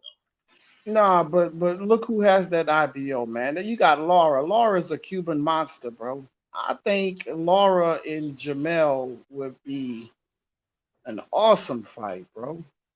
I didn't say it wasn't a good fight for him. And I'm not taking nothing from Laura. I'm saying for legacy purpose, for value, for his career, he's 30 years old. That time should be secondary. That should be immediately behind going for a belt undisputed. Like Laura shouldn't be thought about. He's older first and foremost. Okay, yeah, it's still a good fight, and he has an IBO belt, but he's still older. So that shouldn't even really be thought about, in my opinion, versus getting 4 belt undisputed. That's secondary. That's not priority. It shouldn't even be like considered before chasing down 4 belt. All the politics and the nonsense that happened. Look at all of these 4 belt undisputed matches we can't get. Why waste time with a Laura and then give politics or another damn pandemic a chance to step in the way before that? And then we accept, nah. I just think it would be a bad move. Yes, it's a I good got fight. He wins another belt, but that's like, that should not be priority. Priority should be 4 belt undisputed, because at the end of his career, if he beats Laura and missed the chance to go to 4 belt undisputed, say he takes an injury, gets stopped, anything, when he could have went for 4 belt undisputed and beat an easier opponent, because Laura, in my opinion, will beat Castano or freaking Textera as well.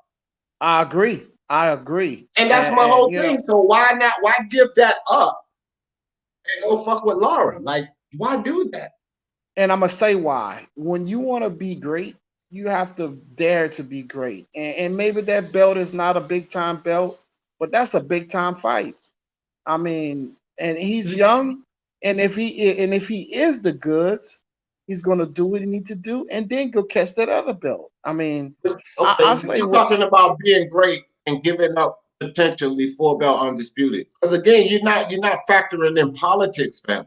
Anything could get in the way when you have a chance to do it now.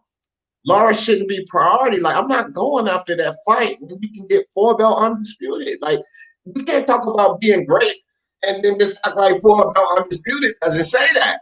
Like, it says it more than a Laura fight, man.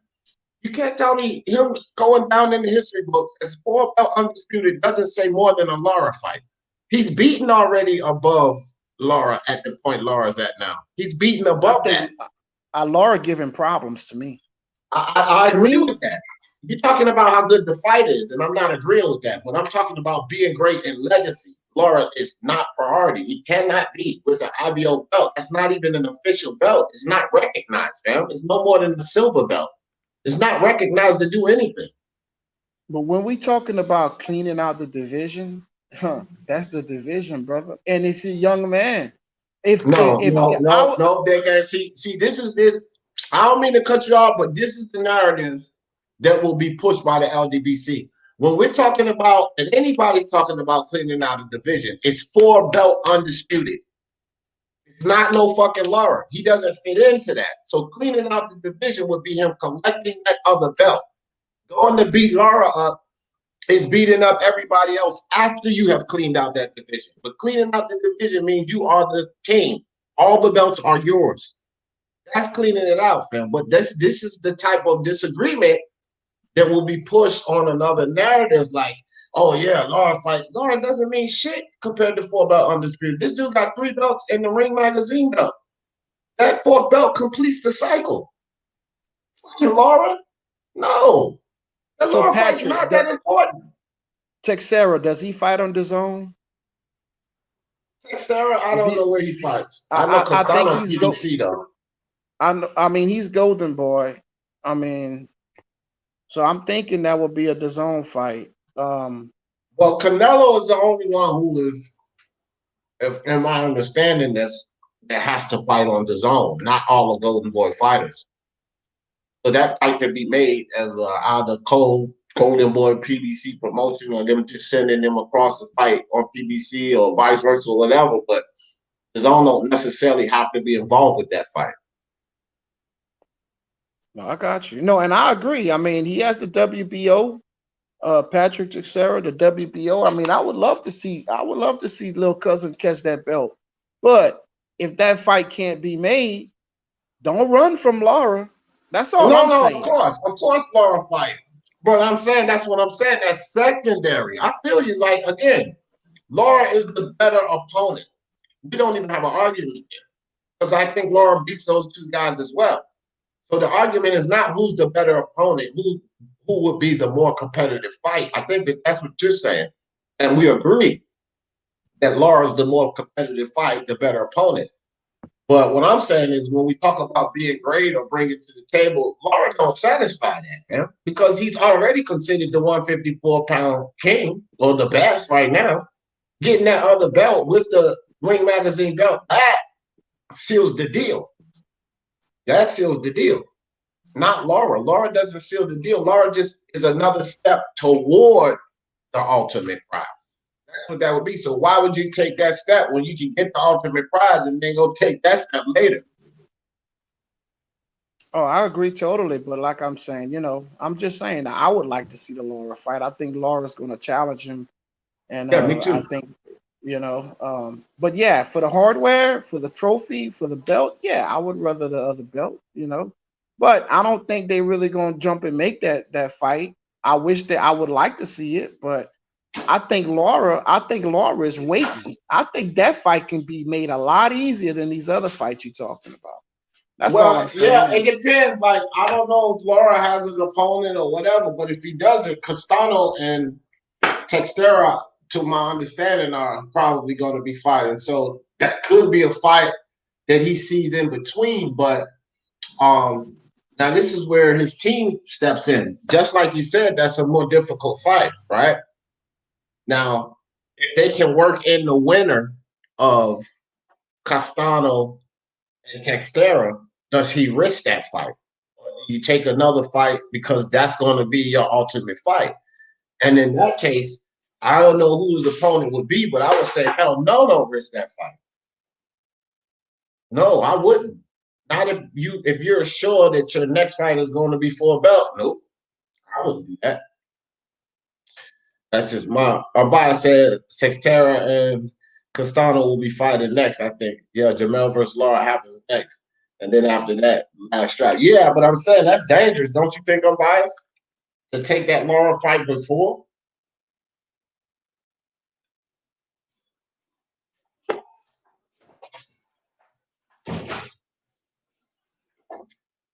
Hey, click the link, I'm biased. You're out there damn talking.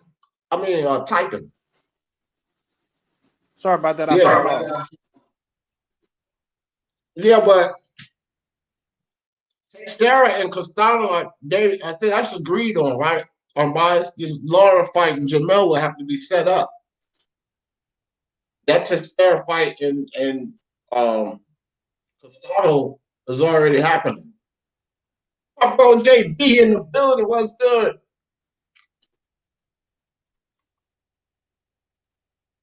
Yeah, I don't know. So y'all know the third topic. Y'all see him on there. Y'all know I won't going to get away without talking about Teofimo Lopez. So that's the biggest fight of the year. Unless Fury Wilder happens. If Fury Wilder happens, then I guess you could say arguably we would have to see what is more popular, but that's the heavyweight division. Tyson Fury, as of a couple of days ago, when I looked on Google Trending, he's the most trending boxer in all of boxing right now. The most searched boxer in all of boxing right now, Tyson Fury. Travelers' lives matter, bro. Travelers' lives matter, I guess. I mean, for whatever reason, that's publicity. That's how publicity works. So for whatever reason, he is the most searched boxer, right? So let's just say a lot of people hate him for the Travelers' lives matter. Then they're going to want to see him lose. They're gonna want to see him get beat up. That shit sells. Then they're gonna want to see the black dude beat him up because it's mocking Black Lives Matter, right? That shit sells. So for whatever reason, I'm just making a point that he's the most searched boxer right now out of everyone. And this is why that fight could potentially be bigger than Vasil Lomachenko and Teofimo Lopez. Now, I do believe that the most interesting fight, and I don't think many fans would disagree with me, is Teofimo Lopez and Lomachenko. Because I'm pretty much settled with the outcome of that third match with Wilder. It's mostly Wilder fans that really believe he has a chance, and I think he has slim to no chance, 80-20.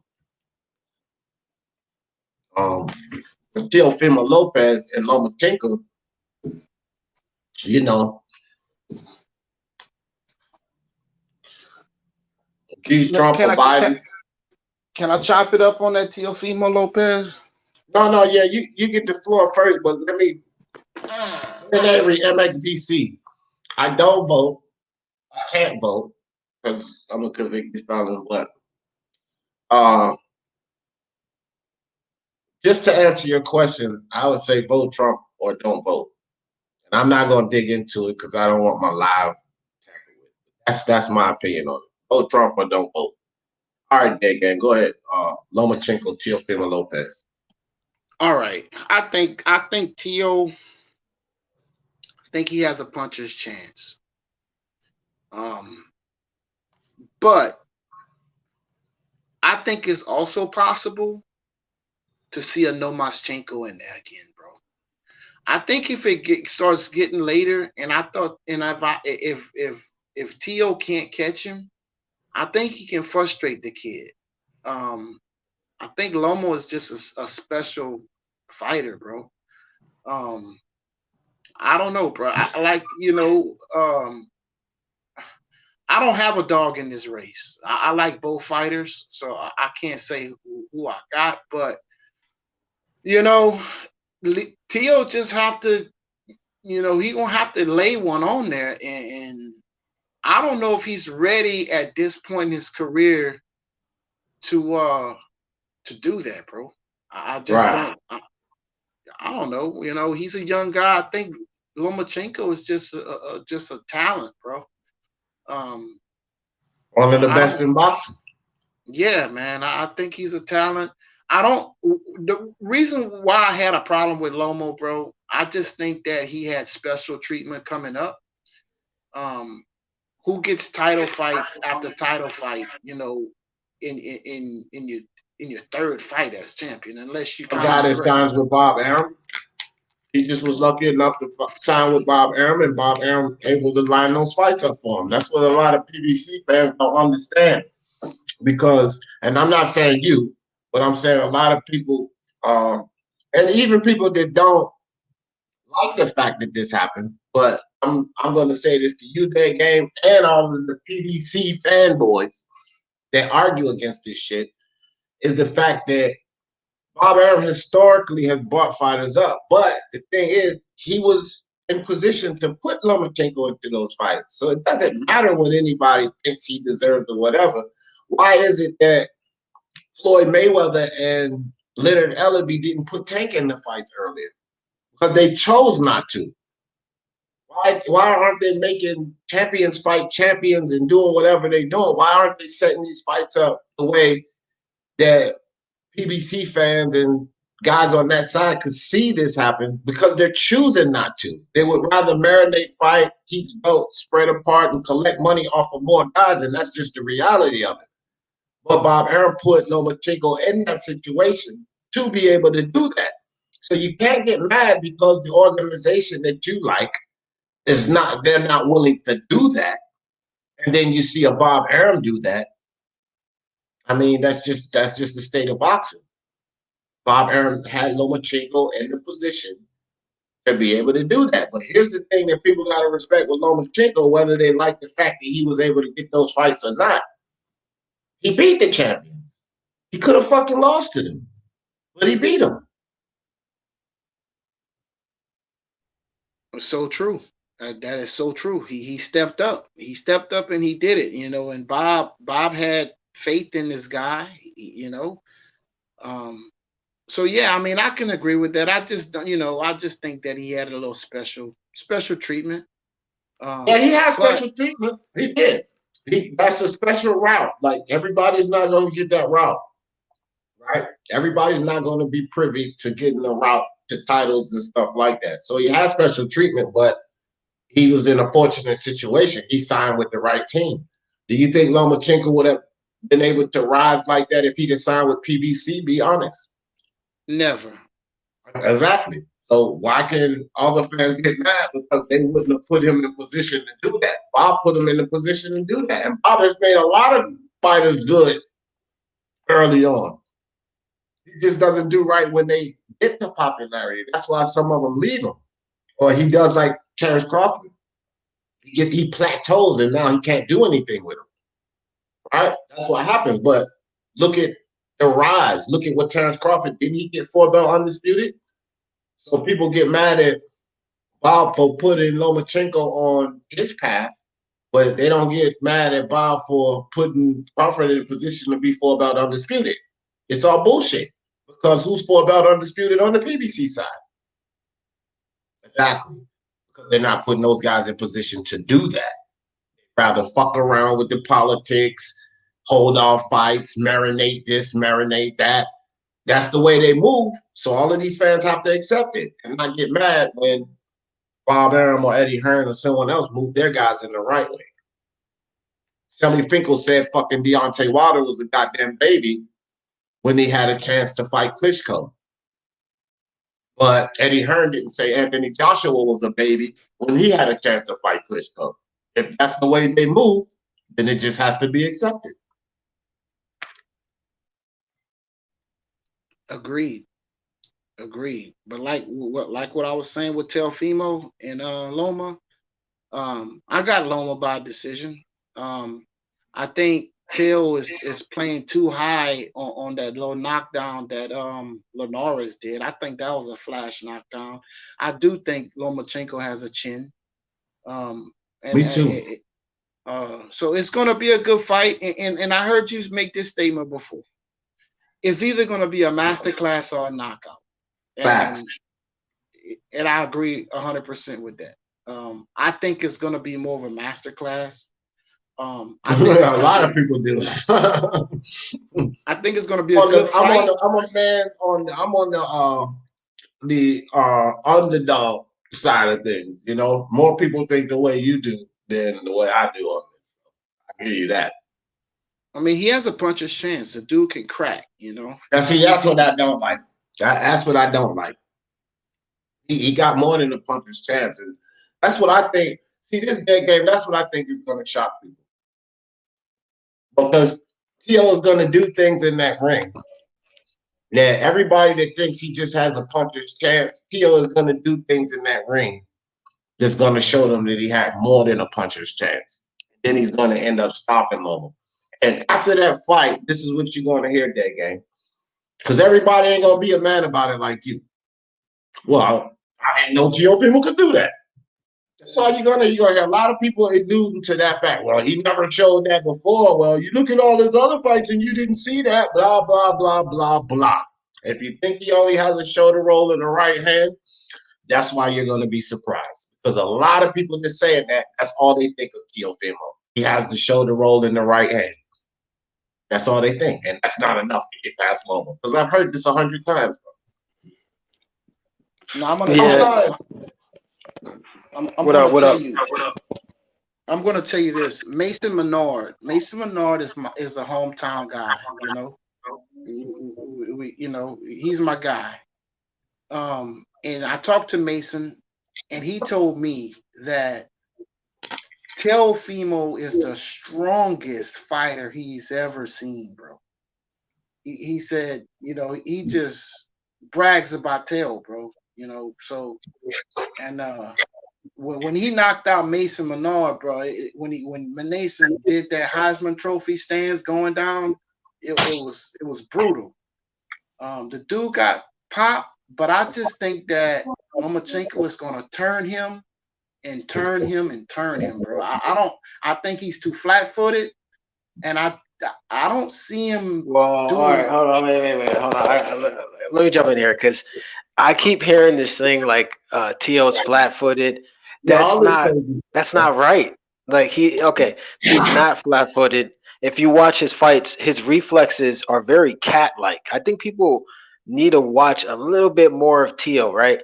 And I actually don't agree with it's just going to be a KO or masterclass because honestly, I see even if Lomachenko is winning the fight, I do think he's going to get dropped in this fight. I think it's inevitable for him to taste the canvas in this fight. I really do because he, since moving to 135, is not the same guy. He's not the step around, flashy fighter. We didn't see that nuance versus Pedraza versus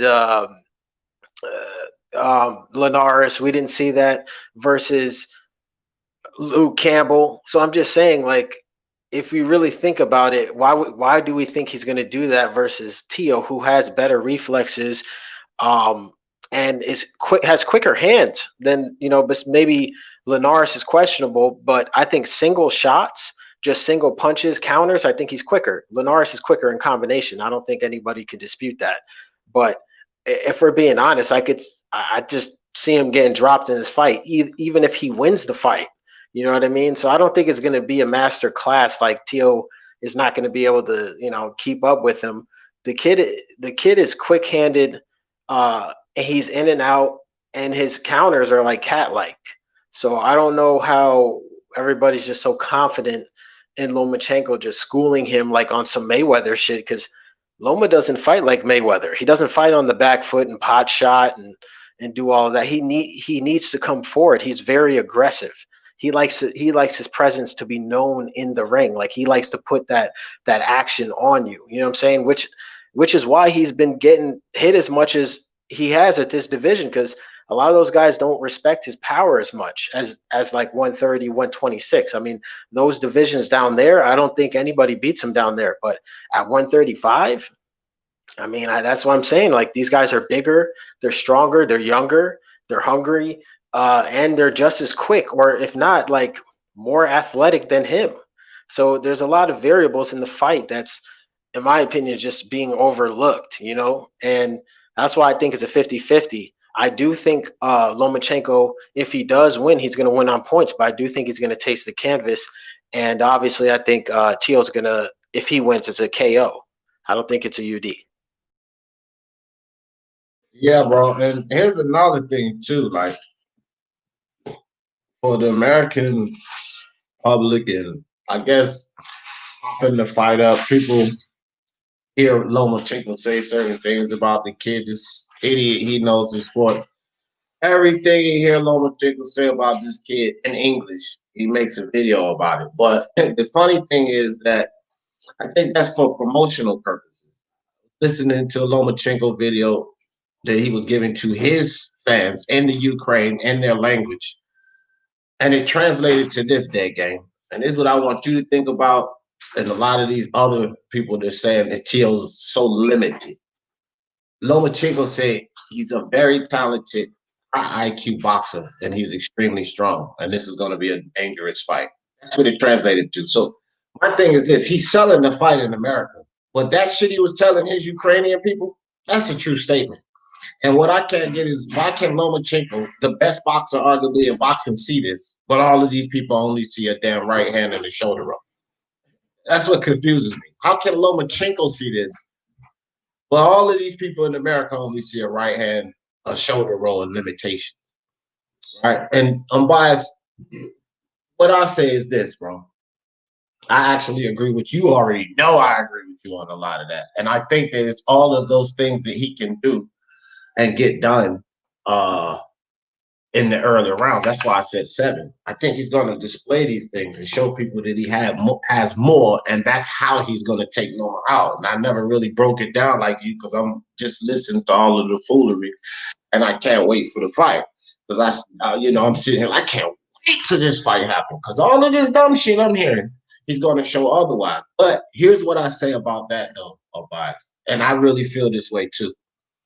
That I would think Teofimo is going to attempt to do these things that we feel like he can do.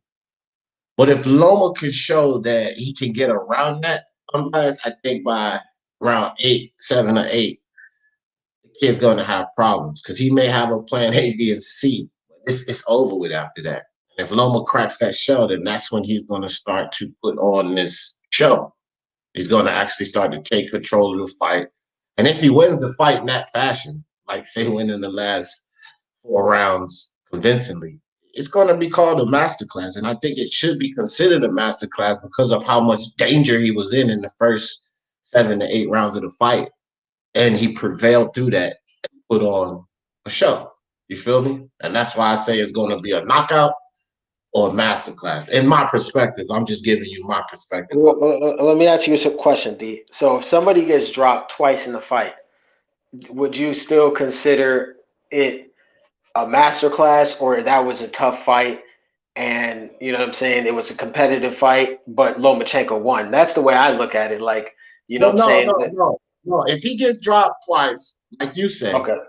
and then he still takes over the fight, no, I wouldn't say that's a masterclass. But here's the difference with that perspective. I think he might get dropped once, and he might make it through that motherfucker. But that second drop on bias, that motherfucker put that little nigga out. I agree with that.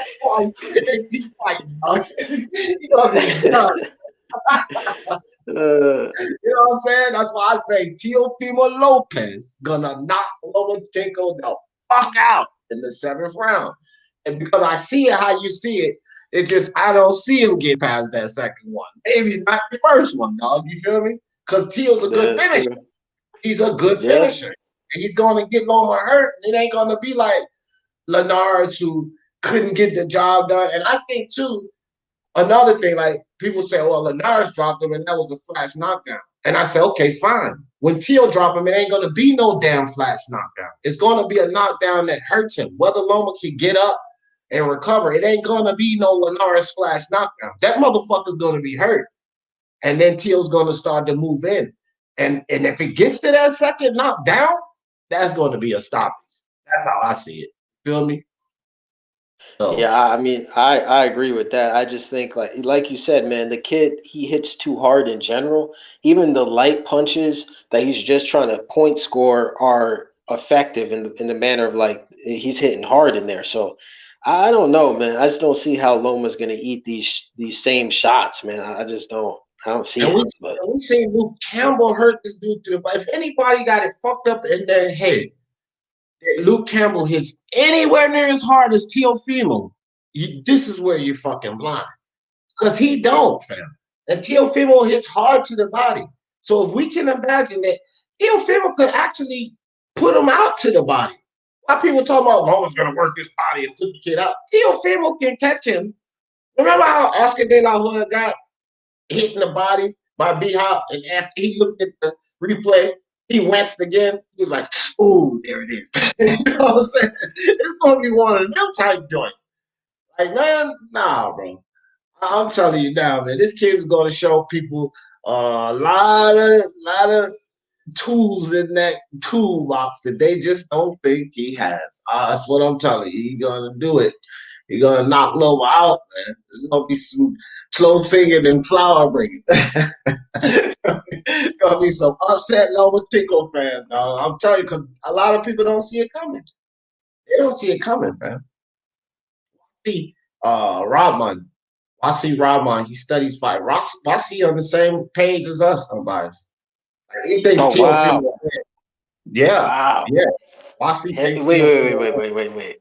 Wasi Rahman is picking Teofimo to win? Wasi told me he thinks Teofimo wins this fight. Wow. He is the biggest Loma fanboy that I've ever. I mean, I'm not taking shots, but you know how he feels about Loma, but wow. Right. So and that's what told me, that's what gave me even more confidence in what I see. Because Wasi does, he likes Lomachenko a lot, you know. And he can see Loma winning the fight, though, so don't get me wrong. He just said he can see Teofimo winning the fight, just like I say, like, and he see Teofimo possibly winning that fight. I will tell exactly how much confidence he has with that when the prediction league comes and he picks his pick. If he puts Teofimo down there, then you're gonna know that he's totally convinced of that shit. You know what I mean? Like he sees that they've been looking at Teofimo and he see what I'm talking about. And he's concerned for Loma. The thing is, you know what? I do recall him saying something similar because he did bring up the fact that that whatchamacallit, that Luke Campbell caught Loma with the uppercut, Salido caught him with the uppercut. Yeah. When Loma jumps in, he's very susceptible to that uppercut because Luke Campbell timed it like perfectly, and that's what hurt Lomachenko in the first place. So imagine if Teo times that, which I think he has better timing and is quicker and obviously stronger than Luke Campbell. So, I mean, I don't know. I just think like the first couple flush punches that land on Loma, I think he's getting knocked out. That's just my opinion.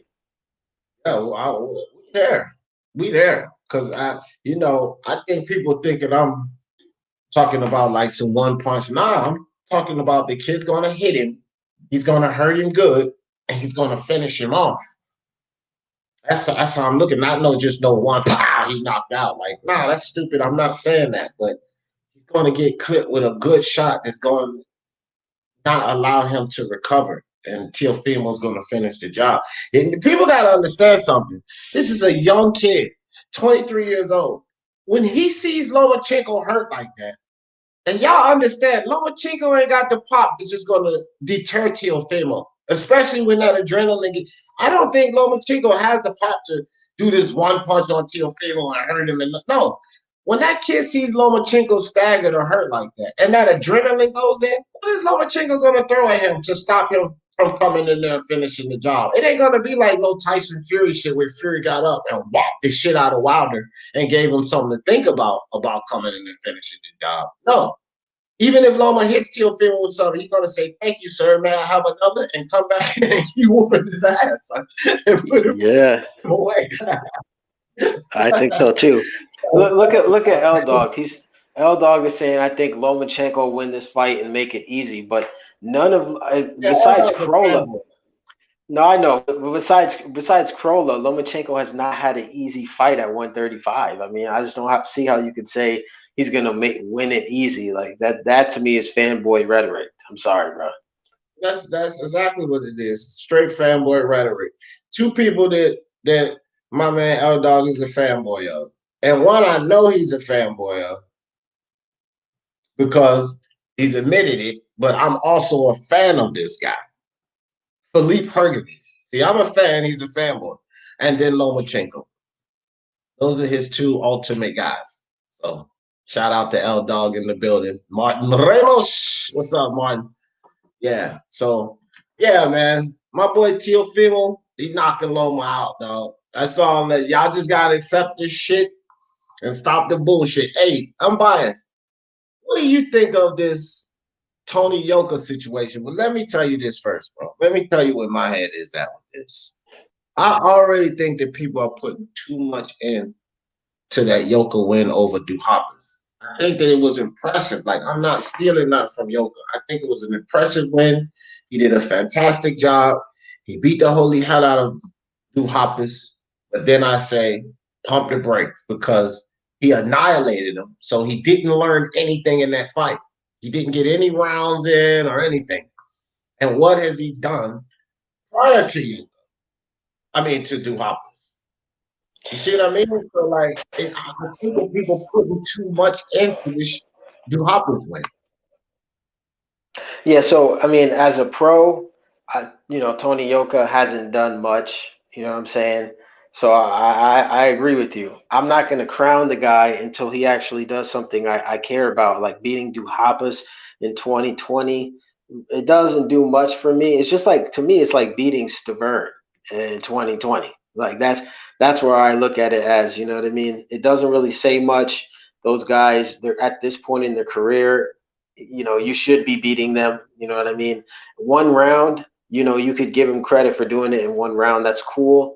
But I still need to see him step up and actually fight, you know what I mean? Somebody of quality. I mean, why not fight Hergovich? I think that's a good fight. They should fight each other, get that rematch. So that's where I look at it. What up, L Dog? Now I gotta come here Hold on, hold on, to hold on, hold defend on, hold on, my boy, hold man. on, hold on, hold on. I'm gonna let you rock because I know you want to rock when we talk about Herjavec. I just wanted to say this. Raider says sorry, Dion Bias. Loma gonna win by decision. Yeah. Yes, Daryl, what's up with you? Appreciate you coming through. He said Loma had tough fights against Linares. Yeah, but he won almost every round against Pedraza and Campbell, and he was hurt versus Pedraza. Yep. So you kind of give a point and give to our point when you say that I he was think you hurt. mean Campbell. He wasn't really Yeah, hurt against Pedraza. yeah, I I didn't see think. him get hurt by. Yeah. And so Glenn Avery agrees with you on bias Hergovich Joker, and I agree with that too. And L Dog, take off Hergovich Joker. Yeah, man. Am I able to screen share something? Yeah, just put it up. I'll put it up I got this this little clip I took from I put it in the private chat. Oh God, here we go. Here's the This Loma is defense. of Hergovich's last Oh, fight, man. Bro, if you think he's slow, watch this clip, man. And this was him at his heaviest weight, so there. Is it a the lot of clip that people. I put on my video? I mean on my my Twitter. Is it that No, same it's a clip? different clip from the first round. But I Oh, mean, this clip it displays more of the skills, I think, of Hergovich. Like a lot of people, they just see a big robot with power, but he's got skills, man. I'm telling people this. He can fight off the back foot. If you watch his at the Olympics, watch him fight Ali Aaron Demirizin, a short kind of pressure fighter. He fought off the back foot. He outboxed him. He hurt him multiple times. I think real quick, L Dog. Glenn Avery, stop that stupid shit. Lomachenko has made nobody quit on the stool at 135. And it damn yeah. sure won't be Teofimo. So just stop your foolery right now. Go ahead, Aldog. But yeah, man, I think Hergovich is ready for everyone. Everyone. Yeah. I think right now Yeah. the perfect Actually, opponent for him oh, would go ahead, be go ahead. Huey Fury because I think he Ooh, needs someone who's going to take him some rounds, who's going to try and box him, going to Right. make it ugly, and I think that's the kind of fight he needs. And then I think after that, give him the Povetkin and White winner. I was gonna say Daniel Dubois. Go fight Daniel Dubois. I think that'll be if Daniel Dubois knocks out fucking what's his face? Joe What's Joyce. his name again? Joe Joe Joyce. Joyce. Then I don't yeah. think was getting past Joyce, but I already put a tweet up on Vibes. You might have missed it with a clip of Hergovich. And my tweet said, Philippe Hergovich sleeps Daniel Dubois. That's facts, Oh bro. And let me say this: wow. I'm not even sure he gets past Joyce because I saw today Me either. Joyce is actually sparring Anthony Joshua for this fight. Anthony Joshua's brought him in for the Pulev fight, so he's going to have a full training camp with Anthony Joshua. Getting the best sparring possible. So I mean, he's going to be more than ready, and I'm not sold on Dubois. He's one dimensional and he's basic. He steps in with the jab every time. A smart boxer is just going to pull counter him with the right hand. But you know what though, L Dog. With that being said, and I know D, you possibly think Hergovich stops Dubois, but Hergovich, Dubois, Yoka, these guys haven't really proven anything to me. Like I think that's why I think they should just mix it up, just fight. You know what I'm saying? So they can have each other on the resume, so we can put some, them through like a good litmus test. Because I really want to see Daniel Dubois step up. I want to see Hergovich step up. I mean, the Molina fight, okay, beating him in 2019, that's cool. But I think, obviously fighting a better quality opponent so we can have more, questions answered would be better. You know what I mean? And same for Yoka. That's just the way I look at it. Problem is with Hold Hergovich, a lot of people duck him. Dog, I thought you were showing the clip. Will you put a damn link in the chat? I was No, waiting for I you thought to. you said, "Oh, I'll show it if you No, want." I got it. I already got it All now. right, I thought you had the check this clip. out. I thought you had the clip up. You was gonna pull the clip up, but all right, here it is, guys. There ain't no sound to it. Here we go. I hope they don't shut my live down. This shit ain't even moving. Oh shit, my shit dragging. Pull it up on your computer, L Dog, and then Yeah. just screen share it. My shit's dragging. But yeah, I want to see man. Michael Hunter in there too. Michael Hunter too. I forgot about him. Michael I Hunter. think Michael Hunter would be a tough fight for Hergovich because I think Michael Hunter's underrated, fam. I don't think like he's a championship material in that, but I think he's a level higher than people give him credit for. That's what I say about Mike. Are we screen sharing? Oh, all right, I see. Yeah, that's what I say. Blow it up. Yeah, there you go.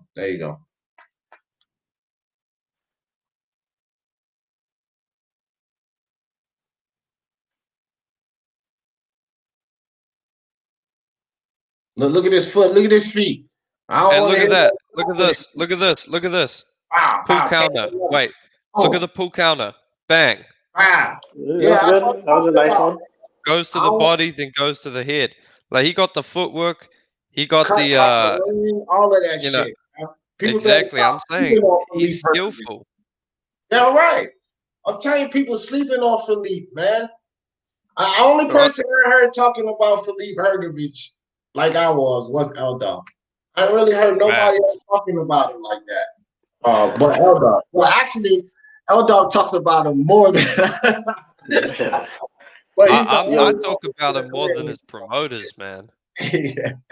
He's the only one who's agreed with me on this about Philippe Hergovich. Like this dude is like y'all seen his feet, bro. He's not this guy that I heard people saying he's flat footed. No, I'm about to be for real. Did you see flat footed right there? Right there, nah. But he is kind of No. upright. I've always said that. I think Yeah, he Yeah. he can is. move his head. He can move his head a little But bit so more. is He's Dubois. upright. But so is Dubois. But So is exactly. Dubois. I was gonna say pretty much to me, everybody at the heavyweight division, besides like maybe Parker or Andy Ruiz, kind of slips here and there to get inside. But Usyk. majority of those guys, and Usyk too, now that he's there, most of these Yeah. guys are upright and just kind of stationary. So I agree to that. Hey, Mike from Boston Yeah. State, facts. I don't know what y'all talking about, but my man Mike from Boston State, facts. What's up, man? What's up, dog? Yeah, but y'all watch out. See, this how it is, L Dog. I started talking about Philippe Hergovich, and nobody won't paying attention and none of that. This is the same shit that happened to me, L Dog, with Teofimo Lopez. I've been Oh talking no. about No, Teofimo no, Lopez. no, no, no, no. I've been talking about. I was talking about Teofimo Lopez, L Dog, before I even met you. I've been talking about this dude for a minute. Before the Edith Tatley fight, and everybody like, man, what you seeing this kid? This kid is nothing but a loud mouth. Them backflips ain't gonna win fight. And on he went.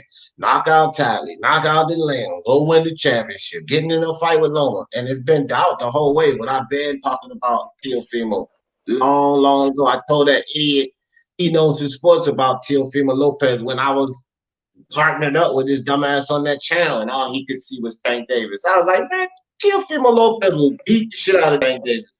That's where his super duper hype job shit came from. He started that up because he thought he was spiting me. And I told him when he put that first video, I said, oh, that's just making you look stupid. I don't care about you saying that. That's just making you look like a fucking dumbass. Because eventually you and everybody else gonna see that Teofimo Lopez will beat the shit out of Tank. Now, back then when I was telling them that, a lot of people weren't convinced of that. I will give them that. Teofimo won't really, his name won't out there like that. People didn't see him, didn't see his power.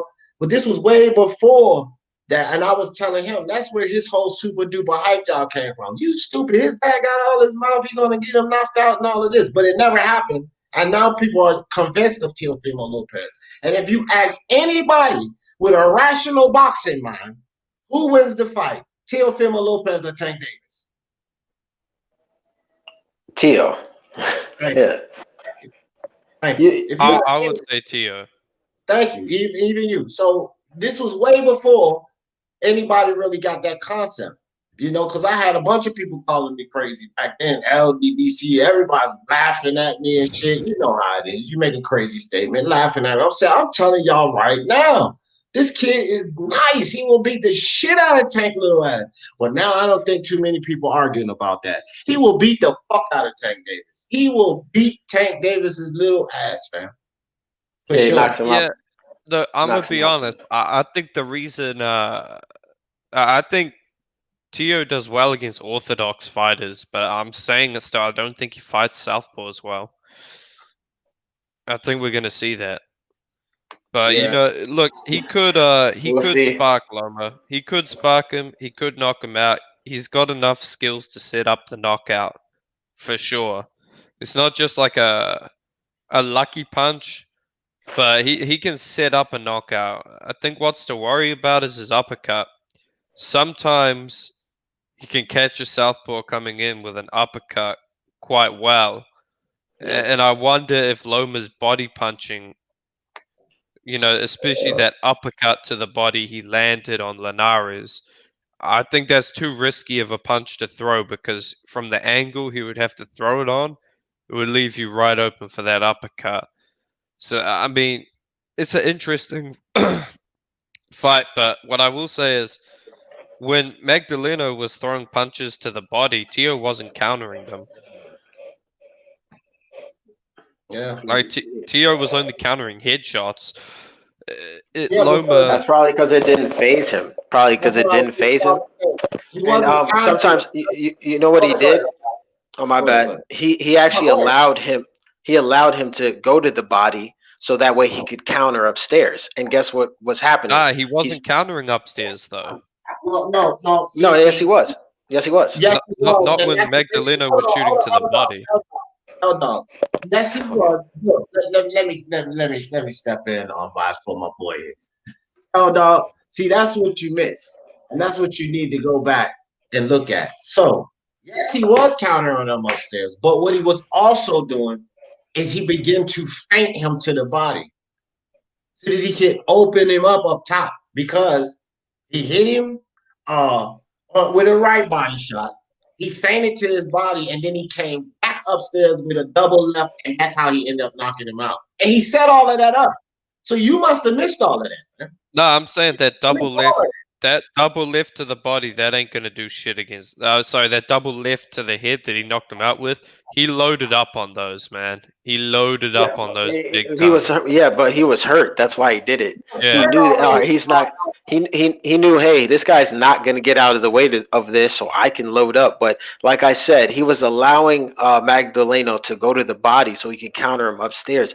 Now that, like that. you said recently, just now, that's not a good idea for Loma to do. If he's just going to, that's why I said it's dangerous for Loma at this division because it takes him forever to break these guys down to the body. He's throwing like 1,000 punches to the body, and his opponents are landing on him more cleaner because of it.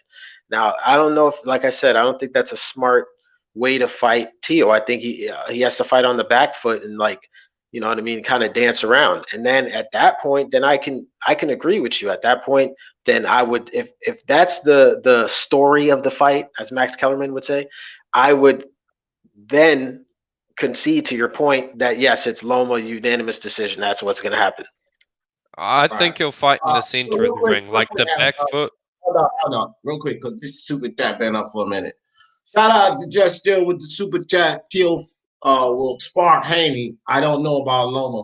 Yeah, I feel you. And look, I want everybody to know I don't have a problem with anybody picking Lomachenko. He's going to be favored in the fight. You know, he's the more experienced boxer, so I don't have a problem with anybody picking Loma. I just don't agree. But it's a reasonable pick. I will say that. But I appreciate you all. That's for the super chat, fam. Go ahead, L Dog. It's a safer pick. Yeah, I think Loma is gonna do what Usyk did to Gassiev, or use that same game plan. Not saying it'll look like that 100%, but I think he'll use the same game plan. Center of the ring, lots of movement, lots of straight punches to avoid being countered, because it's always easier to counter like a hook or an uppercut. A Hey, lot of you know, I think the most effective combinations for him will be like a double jab, straight left to the head or left to the body, and like a 1-2-1 out of the southpaw stance. He needs to keep his hand out there. He needs to throw that unorthodox kind of jab after the straight left hand to throw him off. And I think he'll just box around him, and I don't think Tio will be able to to really catch him cleanly. I think he'll hit him obviously, but will he catch him like he caught Kome, where he catches Loma transitioning his weight onto the front foot? I doubt it. It could happen though, and I think it does. But this is my thing, right? When you compare, the Usyk fight versus Gassiev, that was Usyk's first, division, and he didn't move up like, what is this, Loma's third division? He's significantly smaller, like, and you see how hard Usyk when he moved up to fight, Witherspoon, who, let's be real, like, what are you doing fighting that guy?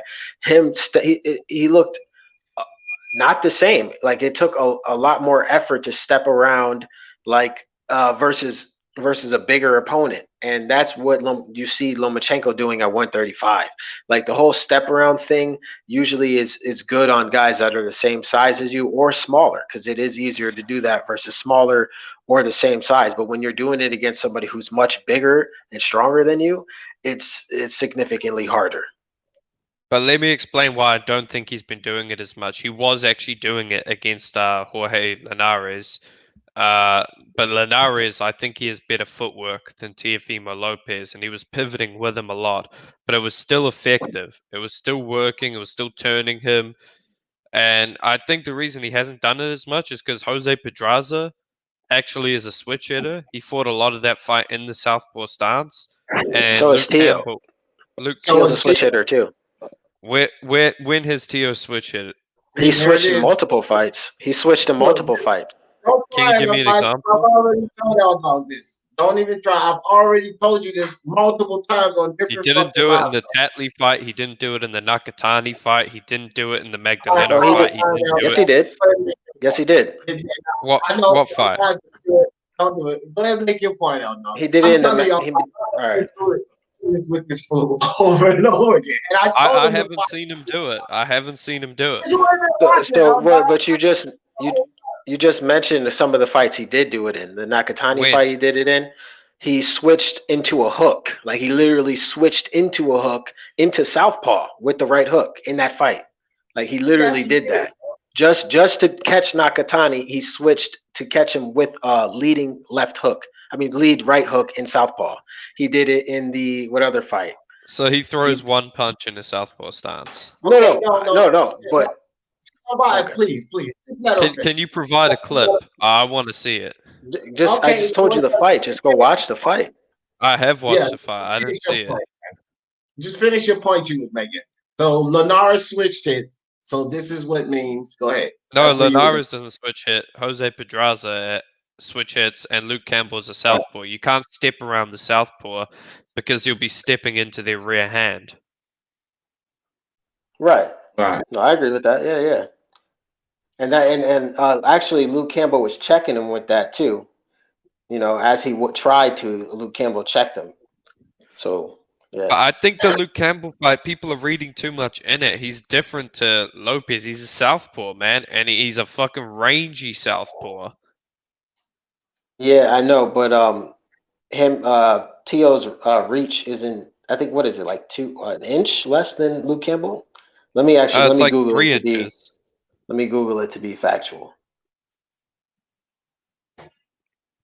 But that's why I think a lot of people, first of all, when you fight a southpaw, the angles are different. Like, you're not gonna hit some people.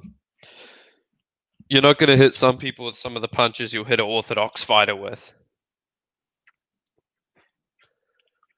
Hey, IBT, jump in here, man. IBT, I know he's picking Loma. I know he's head of the Champ Ross Prediction League. Yeah, so it's like a half. It's literally 1.5 difference of reach. So it's not really much, Luke Campbell and Teo. So yeah. I'm gonna say it definitely is the second shortest he's fought at lightweight. Because here it says 68.5 inches, Teo. Yeah. Luke Campbell, 71 inches. Right.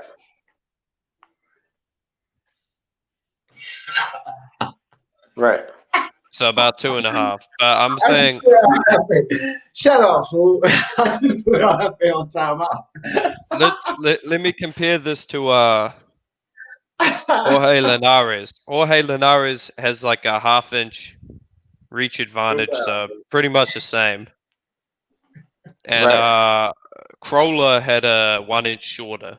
So this is technically on paper, like if we want to be accurate, it is second shortest. And he's also shorter, I think, in height than Pedraza and Campbell. He's the same height as Linares and the same height as Crawler. And what I find interesting is both of them got knocked the fuck out. Yeah. Check this out. Real Now, quick, granted, Crawler is not on the level of Teo. Come on, just come on. Yeah, Man. yeah. Neither Okay, is hold on. Linares. Like what? I Linares is think not on the level. Linares is a better style matchup for Loma than I think like worse style matchup for Loma than Teo. That's just because you underestimate Teofimo. That's all. No, That's it's all. because I'm talking about style matchup. I'm not talking about power, speed, whatever. I'm Yeah, talking yeah, about I his know. I'm ability talking about to style matchup. pivot. No, I'm So talking about style matchup. You just underestimated Teofimo, and you're gonna find out in October, and you're gonna be sad. And I want you to come on here with a bowl because I'm gonna give you a crow sandwich with some dressing. You're gonna have to eat. Hey, I'm gonna try share hey, screen L again. Dog. I'm gonna I try just share thought about screen it again. too. I just thought about it too. He actually switched in the Magdaleno fight as well. He I already definitely told him did, that. and he switched in that, and he switched in the Nakatani fight. He switches. Here. So you should go I'm and rewatch those fights. Just go I'm screen rewatch them. sharing something right now. All right, let IVT jump in there while we Hold on. looking at this. Hold on before I put it up. Samuel Shaw says, "OG, I have found good. I just wanted to see who the casuals were and found out, so I'm good on jumping back in." Listen, I hope you talking about El Jefe's league, because you're not talking about the league you was in that I ran you away from, Samuel Shaw. See, we already know that I made you and Boxing Monster and Black Horseman retire.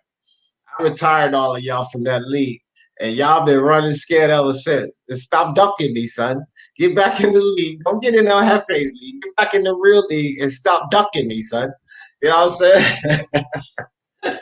And when I say Tio can switch hit, I'm speaking in terms kind of like how Inoue he could switch hit. Like they do it at key points to get a shot Okay. off, which I think is effective. That's why I'm saying it. I'm All not saying he's a switch hitter like Bud or Pedraza, but he does switch to get certain shots off.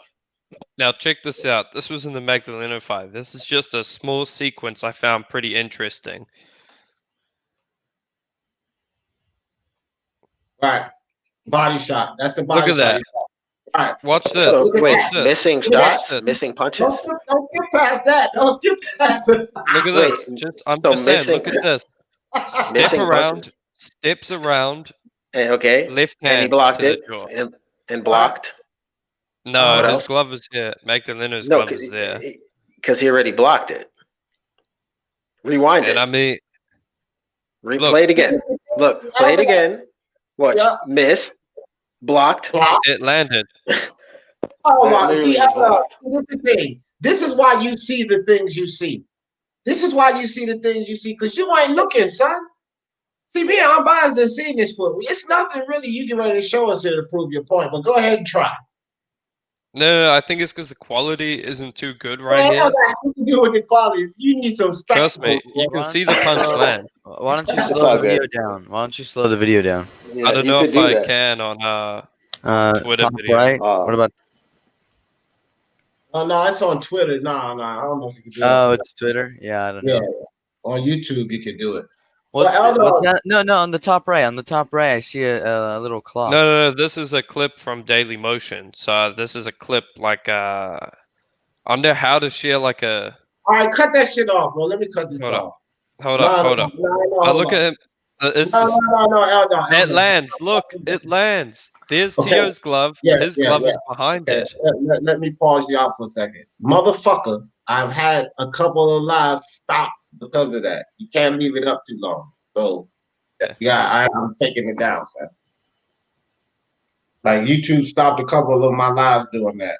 If you play like a little clip of the footage and you talking about it, then you good. But when you start playing extended clips and keep going back, they shut you down for that shit. Matter of fact, IBT was on the last live we got shut down. I had to go trim the end of it. Then Yeah. put it back up and shit.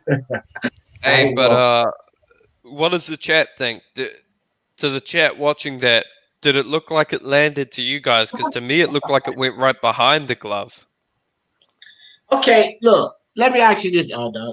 I'm gonna give you this. I'll give you this. It went behind the glove, and I seen him hit a couple of these body shots that you was talking about. Now, let me ask you this, Eldon. How much of any effect did any of those shots have, Eldon? None, because it's Magdaleno What throwing the them. fuck are you even talking about? You're talking about shots that had no effect. None. They're None at landing all. though. Yeah, fuck that. No And effect. let me pull this up.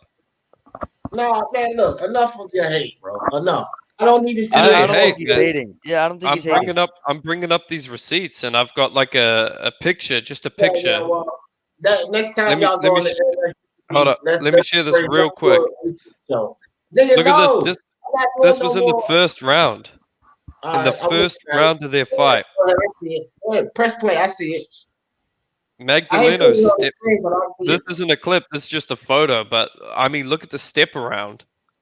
Right. And what did he? Clearly steps around him. What did he accomplish off of it? Nothing, because it's fucking Magdaleno doing it. But I'm saying, if you're vulnerable to the step around from Magdaleno, what do you think someone with the foot speed, the foot positioning, the hand speed, the experience, and the skills Tell me what Loma will Loma's do? going to do when he steps around. What is he going to be able to do? But I will put this up because it's just a picture. So you tell me, what is Loma going to be able to do with this? Knock him out? Attack him Nothing. from a blind He can- angle. But You can't hit him in the back. You can't hit him in the Right. back. He has to. What exactly It's is about Loma when gonna he do? turns around, though. Yeah. Yeah, I think Eldon has a point here, guys. I don't mean to I don't know. I think this is actually like genuinely a good point to make. The fact that he is able to rotate around him like this, and this isn't a guy on Lomachenko's level. Obviously, he's not going to have the power, technique, combination, hand speed, foot speed, even to do it at the same level as Lomachenko. So if this guy's having marginal success doing it, I think he's just saying, imagine what Lomachenko can do. That's He's a what I'm much saying. better fighter than He was Magdaleno. able Hold to on. do it, but he didn't know what to do with it. Marginal success. Hold on for a second. Hold on. Don't get like El Jefe up here, fam. Like if I say hold on, just this is not the MXBC free smoke. Just hold on for a second. You don't know if I'm asking about a super chat, if I gotta get on somebody in the damn chat. Just if I say hold on, just pause out for a second. You're gonna get a chance to get your point off. Trust me, I'll let you do that. Now, the only thing I'm saying, IBT, is that you look at that picture. Okay, he rotated around him. I can show you plenty of clips where Teofimo gets rotated on, but it's also about what he does after they rotate, how quickly he adjusts. He's an explosive kid, bro. He moves fast, so we can say, yeah, Lomachenko footwork is faster. But the reason Magdaleno could turn him and not capitalize off of it, because Teofimo was already there when he would even attempt to capitalize off of it. Because this kid has underrated footwork too. So yeah, he may allow Lomachenko to turn him because Magdaleno had success. But what are we assuming that Lomachenko is going to be able to get off without being in danger? See? Body shots, or just a quick jab, a combination, something to the body. Right, so when you like he doesn't necessarily have to hurt Tio, like stun him or drop him. Right. I'm thinking he outpoints him. I'd like Teofimo to win. That's who I'm going to be rooting for, but I do think Lomachenko is going to outpoint him. And I have seen some things, kind of what L-Dog is highlighting, and combined with just the guard and their stances, I see that being difficult too. I don't think Teofimo uses the Philly shell for defense. I don't think it's going to be as useful versus the southpaw with hand speed and foot speed like Lomachenko. And I think if he does a high guard, that'd be a very bad idea because that would play right into Lomachenko's style. So I'm seeing it from a stance perspective, from an experience perspective, from the style matchup. I think Teofimo does have success against Lomachenko. I just overall am gonna favor Lomachenko because I see more check marks for him than I do for Teofimo. No, that's fine. But like when you say marginal success, Magdaleno lost like every single round, and he got knocked the fuck out. Like I, he did. Yes, he did do a step over, but as you saw in the clip, he wasn't able to land shit because why? Teofimo was at a weird angle, and the punches that you could throw at that point would be illegal. You'd be punching him in the back. So either way, if you step on the side, you'd have to wait for Teo to actually face you so you could land punches. Like Lomachenko's not going to be beating up Teofimo's back, right? So he'd have to wait and let them angle off so he can actually hit him without the ref stepping in. So I mean, I hear your points, but in the Magdaleno fight, even though he did step to the side, Magdaleno didn't capitalize off of it because of the way Teo was his stance. Like so, But yeah. But So let me say this real quick. Hold on.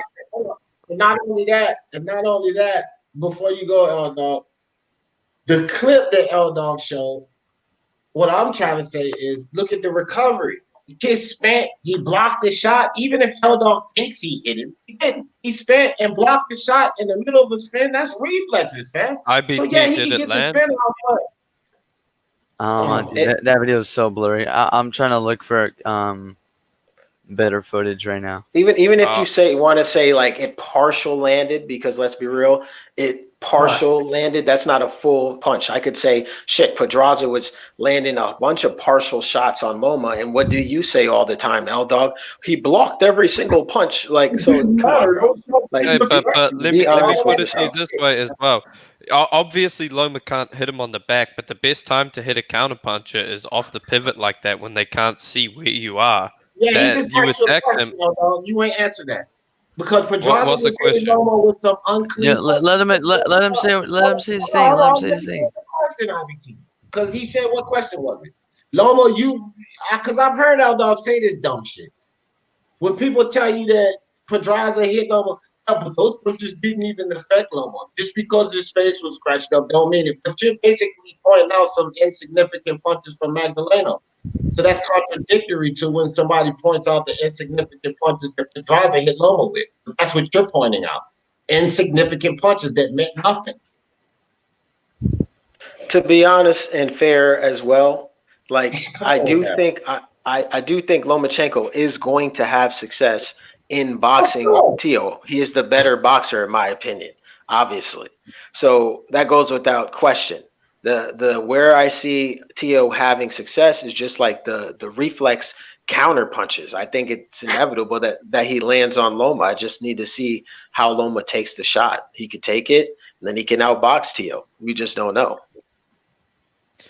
I think he will be able to take it because I think a lot of Teo's power, so to say. I think people are overlooking the power aspect and aren't looking at the timing aspect.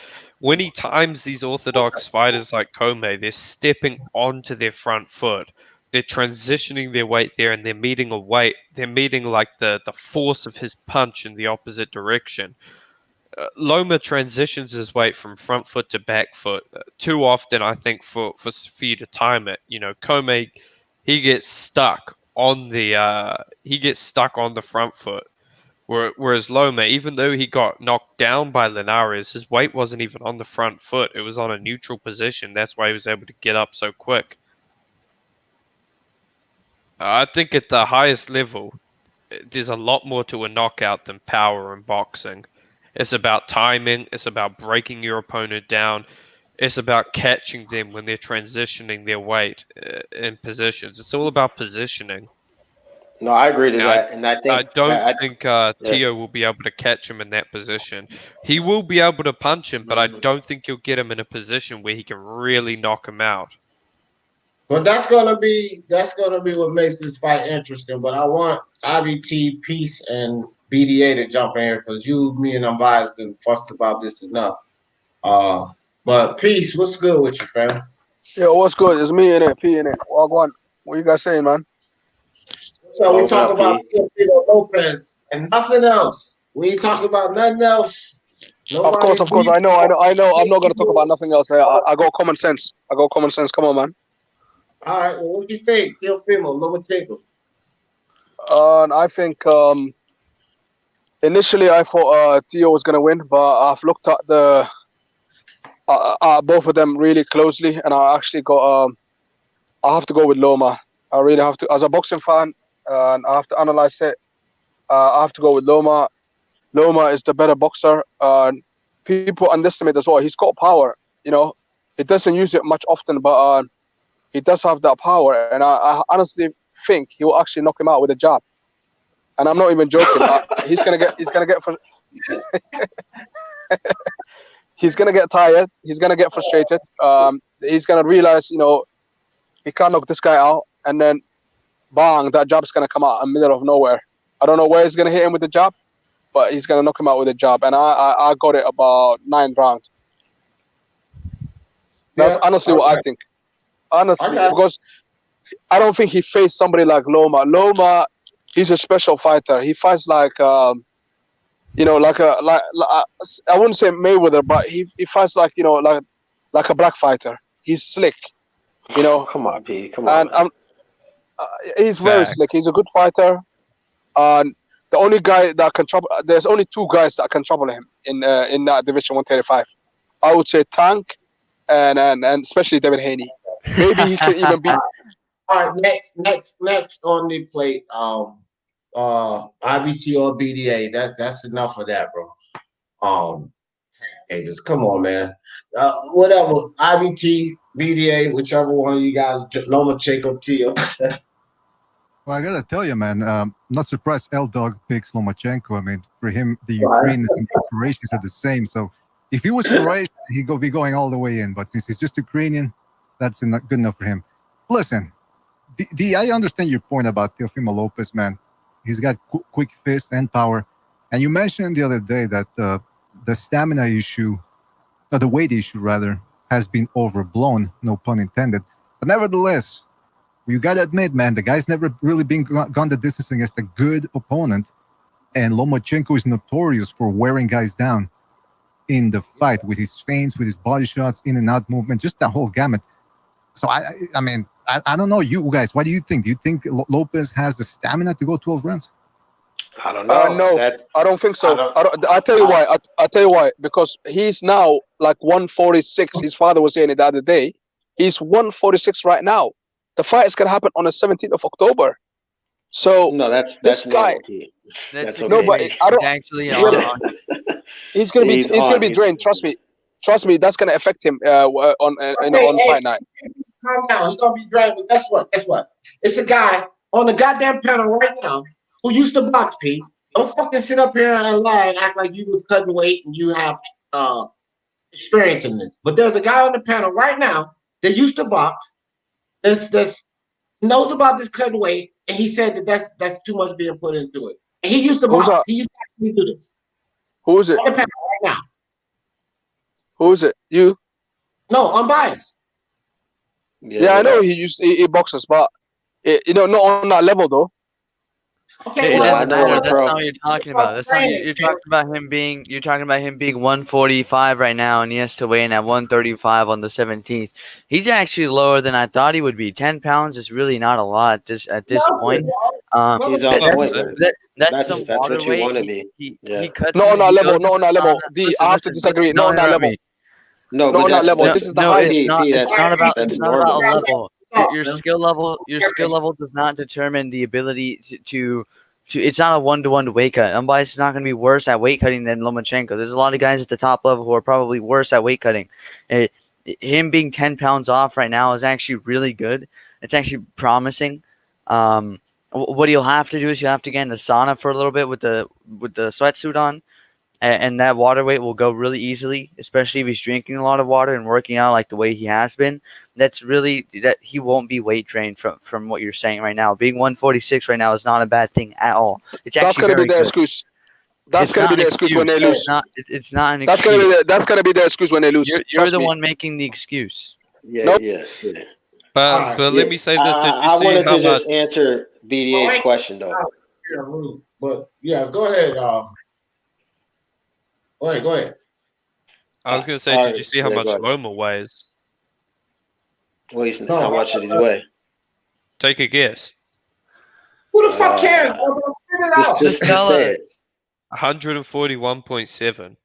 Oh, that's good. I Nice. mean, he's Yeah, that's naturally great. smaller, so yeah. So I mean, That's good. will the weight difference even be that much? Because Loma probably, I mean, he's at fight weight already. He just needs to rehydrate.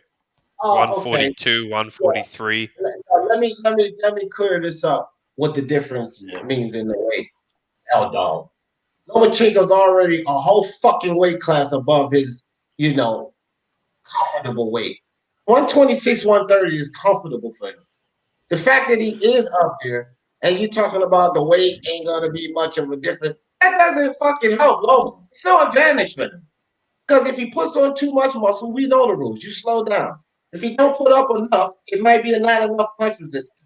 So your whole point does not benefit Lomachenko when it comes to this weight situation. It doesn't fucking matter that he's at 147. That's why I told you just spit it out. It doesn't help him. Teofimo's the bigger guy that can fight at 140 right now. If he can make weight comfortably, Loma's in trouble. Don't give a fuck about no 141.7. Are you kidding me right now? BDA. I was just saying. Welcome Well, sentences. I just wanted to actually answer the question though about the stamina. I don't know. We kind of went off on a tangent about the weight cut, 10 pounds. The fight's not tomorrow, so he's going to be fine with that. That's a lot of that's probably just water weight, anyways. He'll definitely make the cut. That'll be easy work. But I'm just saying, in the case of stamina, him going a full 12. No, I mean, there's some validity to that. I mean, the only fight that he went a full 12 is versus Nakatani, right? So, and obviously Loma's going to be pressuring him a lot more than that. And to me, like, I don't think anybody beats Loma. I want to say this again because I think people think I'm a Loma hater, but I don't think anybody beats Lomachenko at 126 or 130.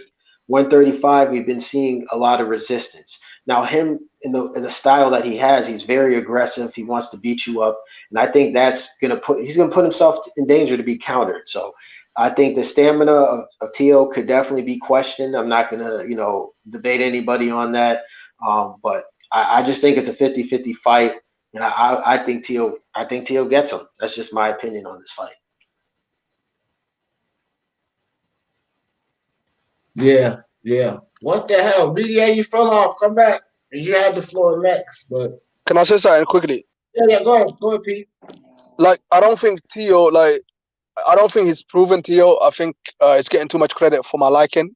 Just because he beat Comey, he knocked him out. Yeah, he got power, but I didn't even think nothing much of Comey. He was a champion, but I don't think he was a great champion. Loma, he's got this amateur pedigree. He fought people like Teofimo Lopez in his amateur. You know what I mean? Like, it's not going to be that hard for him. I think this is going to be easy for him. I think Tio is going to get frustrated, like I said, and he will get knocked out. All right. I think he gets stopped as well. All right. Let BDA jump in here. Y'all motherfuckers talking enough. BDA, get 2 words in edgewise before they don't let you get in. I'm listening, man. I'm listening, but I know with Lomachenko, he is vulnerable, man. I agree with you, B. When he jumps in, that's when he's most vulnerable, and that goes for every fighter. But that's the thing with Lomachenko. If you're gonna catch him at some point, you gotta catch him coming in. Now, it's a risky strategy to just wait for him to come in and do his work. But that is the best moment to catch him. The Linares fight illustrates that. So Lomachenko is gonna have to. Sometimes he gets too relaxed in there. That's his Achilles heel, if he has any. He gets a little too relaxed, starts playing around. He jumps in there, and Lopez, man, again, stamina wise, I don't know how it's gonna hold up. But those first 5-6 rounds, Lomachenko better be careful, man. One right hand, twist his head all over the side, could stun him, and the follow-up barrage could, with a panicky referee, you never know, man. Maybe the guy pulls the fight.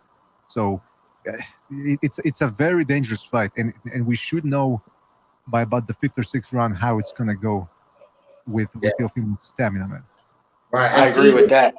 Yeah, that's true too, and that's part of what I was talking about earlier. Unbiased. We get to 7 or 8, and this kid can't figure it out. You know what I mean? He hadn't dropped a knockout. He starts breathing hard. and Loma starts doing Loma. You know what I mean? Like, because I don't see it being like no double knockout without Teo putting. I mean, double knockdown without Teo putting them away. So I think it would be considered a masterclass because if Teo don't get the shit done, and Lomo he gets tired, and you're not getting tired against the fucking Nakatani, you're getting tired against the Lomachenko. And that's why I say I can see my boy doing what I'm pretty sure he'll do, or it being a masterclass. The thing, BDA just said, right? Loma sometimes gets relaxed. I call it mental lapses because he does. At this division, he's been making way more mistakes than normal, like that he would do at 130. 130 he dominates people, but at this division, he has like mental lapses, and I think that's what happened with Linares. I mean, some of the Pedraza fight where Pedraza was catching him coming in and with the jabs and whatnot. And then obviously with the Luke Campbell fight where he jumped into an uppercut. So I think he has little mental lapses, and I don't think he can have that versus Teo and survive. That's why I'm picking Teo in this fight. That's really what it is for me. Yeah. Then again, there's a flip side to that coin, which is Lopez. He's the inexperienced guy in there. He's going to have mental lapses too. And if Lomachenko, obviously he's not as big a puncher as Lopez, but the guy can crack. His shots are compact, they're precise, they wear you down. So if Teofimo Lopez is going to have lapses himself, I mean, he's gonna work in there. Because like I said, I agree. I think he should lure Lomachenko in, but Lopez has been talking about putting pressure on Lomachenko, which I think would be, I don't know. I think that would be a mistake, man. I agree with that. I don't think you should do the cat. Don't do the cat and mouse with Loma. Let Loma come to you, make him more vulnerable. Yeah. Look, let me tell y'all why I don't think so. Now, I don't think that he should try to pressure him the entire time, but I think there are spurts and spots in the fight where I do believe he needs to come forward. Because see, listen, there's also something that people are saying is a mistake, right? If he just tries to lay back and wait for the counter, hit the shoulder roll, that's something else you can't do on Lomachenko. So I believe he's going to have to mix it up a little bit. Try to be aggressive, son, and then try to bait him back in. You know what I'm saying? For him to come in with his aggression. I think he's going to have to take lead sometime. Not fight like that the entire fight or attempt to fight like that the entire fight. But if they're dancing, he's going to have to take the lead at some point. You feel what I'm saying? Yeah, you're right, man. I mean, we won't know until we see what happens in the ring. I remember when Zab Judah fought Mayweather, and Zab Judah went in there with something to prove. He'd lost the Baltimore fight, one of the biggest upsets of the decade, and he showed up against Mayweather in shape, motivated, and what he did was pretty smart. He made Mayweather go to him. He was countering him. Actually, a little quicker than Mayweather when he was countering him, and he was beating him for the first 4 rounds, outboxing him. Right. Then Mayweather started applying pressure and started going to the body, started fighting a little bit more like Winky Wright. By the 8th round, Zab Judah was bleeding from the nose. He looked like he was about to be stopped. And not only that mini riot that occurred, I think it was in the 10th round, was able to save him.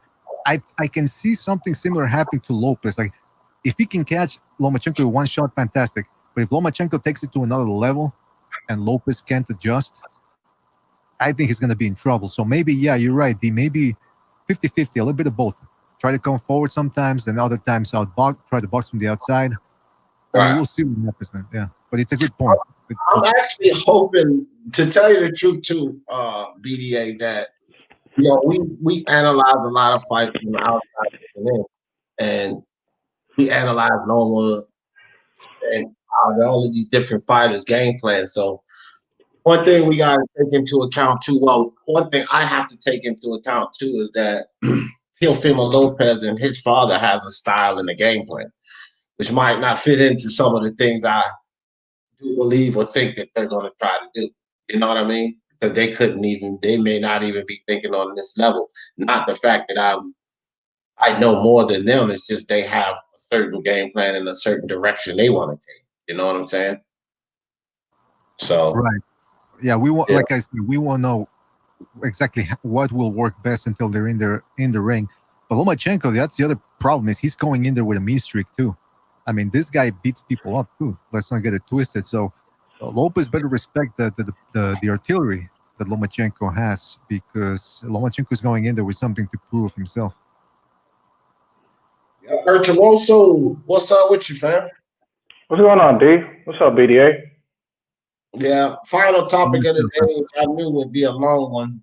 Teofimo Lopez and Lomachenko was actually the last topic, but we've been going on and on. A lot of people came in to weigh in on this. DJ Big Leg says Tank is average. You hear that, Pete? Tank is average. Exactly. That's what you guys been saying about the Charlos. Look what they done on the weekend. So we'll see. We'll see. Not me, bro. Not you, but the chat. You know what I'm talking about. Yeah, but yeah, I already put my bets up in your face, buddy. I bet both of those fights is Zach. I ain't no fucking hater here, but I have heard people saying shit like that. I know you know. I know you know. That's why I'm not indicating that you're saying it. But the chat. I've been firing that up here lately because I know what the fuck y'all said. Exactly. They're haters anyway, but let them hate. Tank is one of the greatest, but you'll see because I can. Okay. I was saying that about the Charlo, but I am saying this about Tank. That motherfucker will get beat the shit out of by Teofimo Lopez, and I am saying that, and you can hold me to that, Pete. There's a problem, though.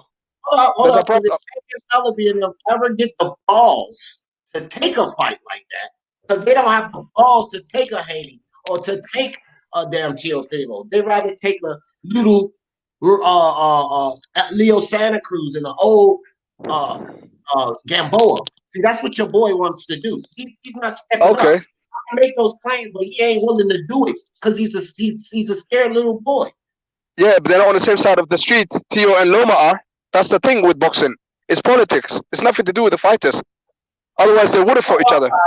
Okay, that's it. Enough of that. Virtuoso, I'm not arguing with you on that. Virtuoso, what's up, man? What's up? No, man, I just wanted to chime in on the topic. I mean, yeah, we've been over this for a while now. I'm still picking Loma to win this. For me, it's like you gotta for Teofimo to catch Loma. It's a small window because he doesn't give that many counter punch windows. He's constantly on the balls from his feet, and the guy has more tricks, tools, to beat his opponents. Just look at the way he sidesteps, the way he mixes up his punches. It's a lot for Teofimo to process, in my opinion.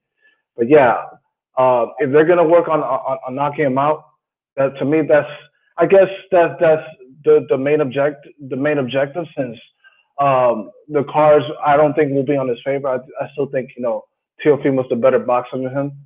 But yeah, again, it all depends on Loma, and if he gets overzealous trying to prove something, because yeah, I agree with BDA that he is on a mean streak. But that's because he has detractors that give him ammunition, and he likes to prove them wrong. Yeah, I think I hear what you're saying, but one thing I will give Lomachenko credit for is I think he's too experienced and too, like, his IQ. He may lose it for a couple of seconds, but Loma's just too smart for that, man. Like, some certain things I can't take away from this guy. Like, he's too smart. You know what I mean? I just feel like he's too smart to. He'll make mistakes. Every fighter makes mistakes, but if he makes mistakes and take a hard punch, he's gonna wise up real quick. One thing about it, he can adapt. He can switch up ring. He probably has plan A, B, C, D, and E. Lomachenko does. So I just think he's too wise to consistently fight a fight making the same mistakes or a similar mistake over and over again. I think with Lomachenko, he makes a couple of mistakes. As long as it's not that fatal mistake that lands a punch to get him hurt, I do give Lomachenko the credit of, if he makes a certain type of mistake, that he's going to correct it, and you're not going to see him continue to make that mistake over and over and over again. You know what I mean? Yeah. Also, I've been meaning to ask you. I mean, since you have the Charlos up there, are they pound for pound in your book? No. Jamel, yes. Top 10. See, because I got people ask me pound for pound, and I immediately think 5 because I don't really do anything after 5. Yeah. Jamal, no. Jamal, top 10, no. Jamel, Yeah. I think that you could say yes. And if you would kick somebody out, the first person I would say to kick out or to consider kicking out would be Errol Spence. Because if you put Jamal there, he would have to be over Errol Spence at this point, in my opinion. Because he's fought, his resume is better. He has more belts than Errol Spence. He's basically done more. They've both competed against the same weight class, right? So if you look at Jamel, and what he's accomplished versus what Spence has accomplished, then I would have to put him over Spence, right? So yeah, Jamel, yes. Jamal, hell no, hell no. Yeah.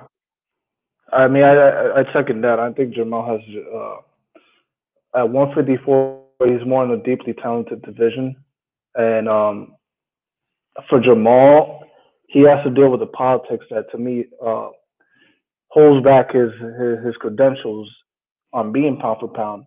He only has one trinket, and that's the WBC. Right. Again, this is like Well, he just caught on BBG, so he's trying to collect another one. But I think yeah. I think that I remember. I'm sorry to cut you off, Lee, but I keep going back to like I remember when I was saying like, okay, Jamal doesn't deserve Triple G. He's not ready for him. I don't think he's ready for that kind of competition. But now that I look at him and see what he puts out there, his body of work, I'm like, you know what? I think he beats him. I think he beats, Andre. I don't know. I don't understand, which is why I don't understand why he would like turn down 7 million just to fight Andre. Yeah, well, that had to be Al Hammond and Floyd now. It had to be because I was saying the same exact thing, Virtuoso. Like, bro, he beats Andre. Why you giving up $10 million to go beat this dude up? I couldn't get it either, fam. Like that shit was just crazy to me. I'm with you. Like, the way they just navigate these guys is like, okay, yeah, you're trying to make better business decisions, but like it's not always about that. You're trying to collect names. You're trying to collect names to build a resume, and then you get the money. Because not everybody is gonna be with you on you fighting a fucking B lister or C lister, just so you want to save money and and you want to get top billing on the card. That just doesn't always work out that way, man. Right. Yeah, I agree. Willie Boy got a question for us.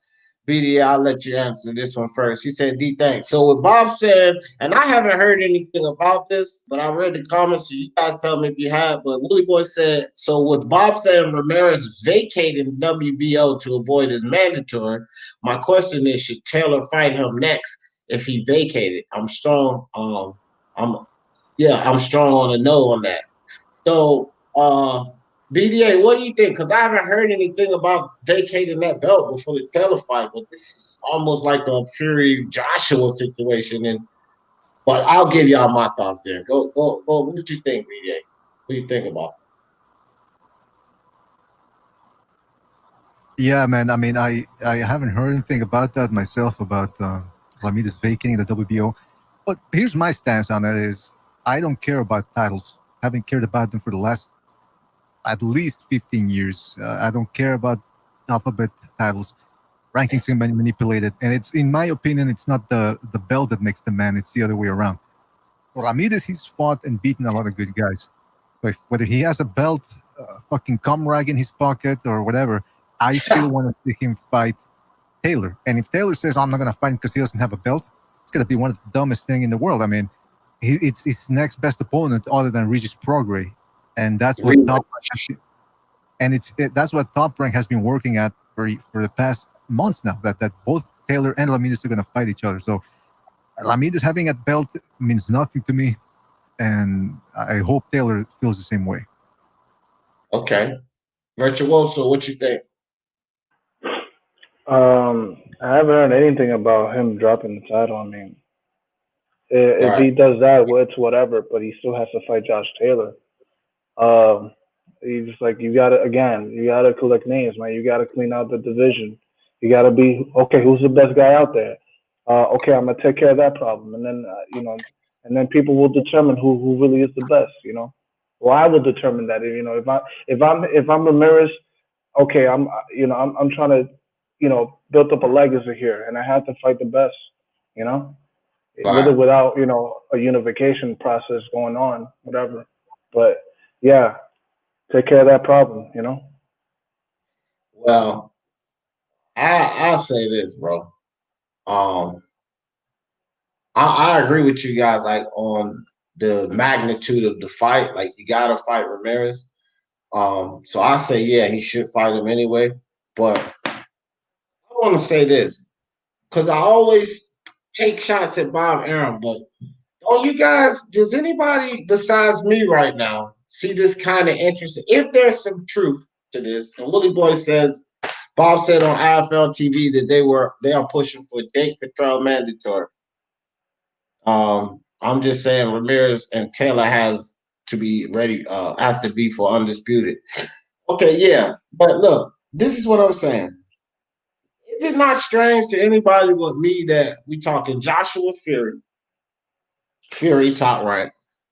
Now Taylor Ramirez, top rank situation again, right? Mhm. Uh and Bob Arum came out just about 2 years ago saying he detests Full Belt Undisputed. How many times are we going to see Bob Arum being involved and Full Belt Undisputed not happen before we give him heat for it? Because I was giving him heat for this type of shit, breaking up these unifications 2 years ago. That's all I'm well deserved. everybody else going to catch Yeah, up with it. yeah. I mean, again, if you place emphasis on titles and undisputed or unified champion, then yeah, by all means, you're free to criticize the promoter for trying to break up this these unification bouts and this the ceremony of it. That's what boxing fans live for. That's what they like to see. So yeah. Yeah, yeah. So I don't know. Bob Arum, man, again, I always call this dude a snake. And you know, I always say it for a reason because these certain fights that we want, they don't happen. And this guy's involved. You know what I mean? He's right there. I said this about Spence and Crawford. Um, and I'm biased. I'm glad he's in the house because I said this about Spence and Crawford when everybody was going back and forth with this. I'm like, guys, do y'all see Bob Arum's part in this? And about 3, maybe 4 months after I said that, Terrence Crawford comes out and says, nah, Spence ain't ducking me.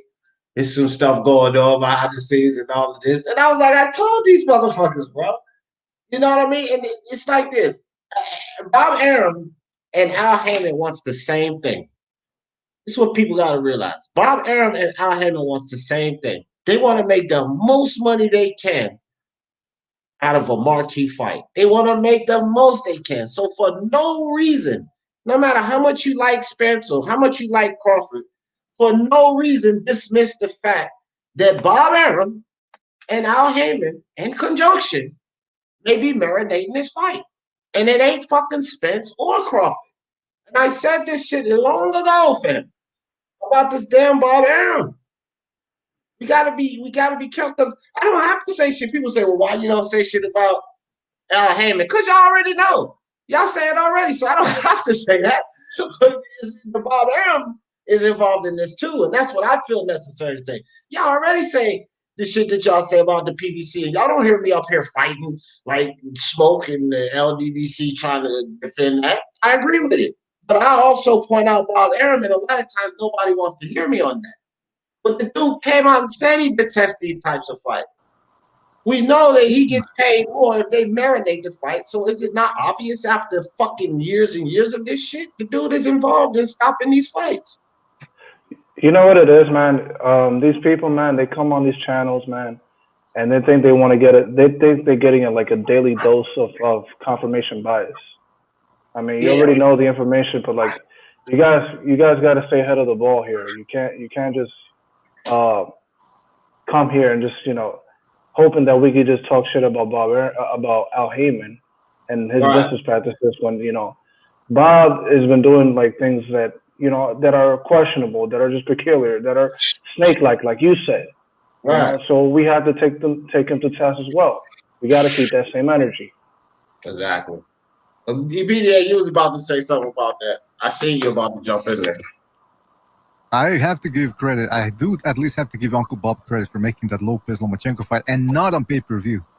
Because they were thinking about that. But they finally decided to say, you know what, let's put it on ESPN. Because if that would have Right. been pay-per-view, Bob Arum would have, this last weekend we had a great card, top to bottom. If it would have been Bob Arum with pay-per-view, Right. it would have been a bunch of prospects against tomato cans and then the main event. He said it before, man. I mean, I remember when, what was it, Deloya Hopkins or Deloya Pacquiao? I forget which undercard he talked about, but he said, hey, listen, nobody's going to, hardcore boxing fans don't care about the undercard. Oh, no, sorry. He said casual fans don't care about the undercard. Meaning hardcore fans are going to buy it either way. And so are the casual ones. So let me just skim on the undercard. Pay these guys at the top what they want or what I want, and fuck the undercard. But no, man, look, that's what I like. That's what I like about the UFC. At least they present good undercards, or at least they used to. I don't know how they do it now. And it was making boxing look bad. In the MMA, you had 3, 4, 5 good fights on the undercard. Anyway, look in boxing, and you see maybe one that interests you if you're lucky, and then the main event. Now things are starting to change a little bit. The undercards are starting to get a little bit better, but they need to continue. But look, real Yeah, quick. You know what this is not, though, BDA? And I agree with what you were saying there. But what this is not, Teofimo Lopez is for 4-belt undisputed. It's not. This ain't no 4-belt undisputed fight. Yeah, Teofimo gave him 4 belts, but to hell with Sudomon talking about transferring the franchise belt.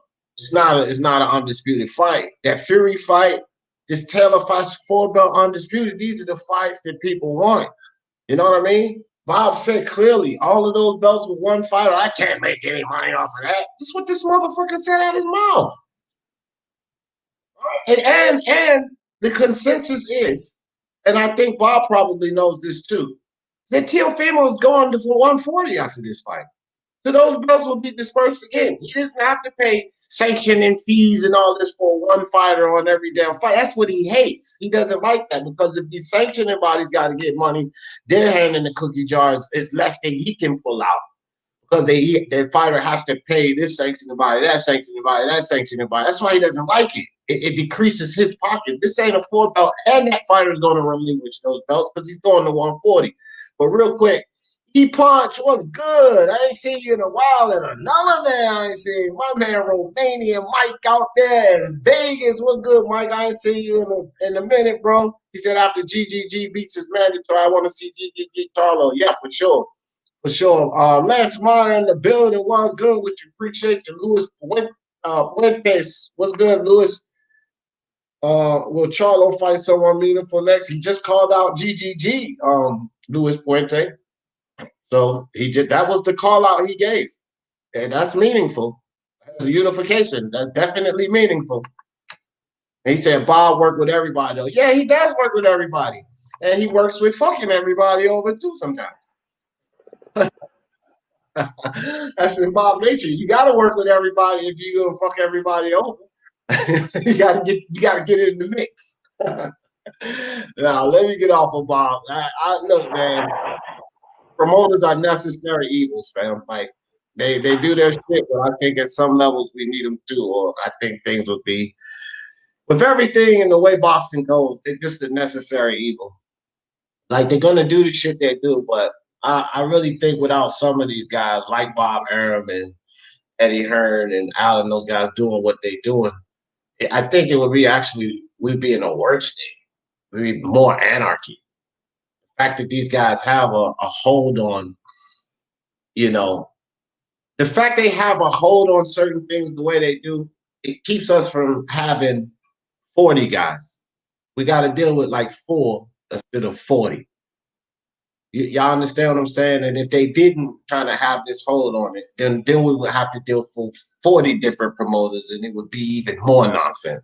That's how I look at it. So they're a necessary evil. They're gonna do things that ticks us off normally, but then we're gonna end up eventually getting a fight like we got this weekend.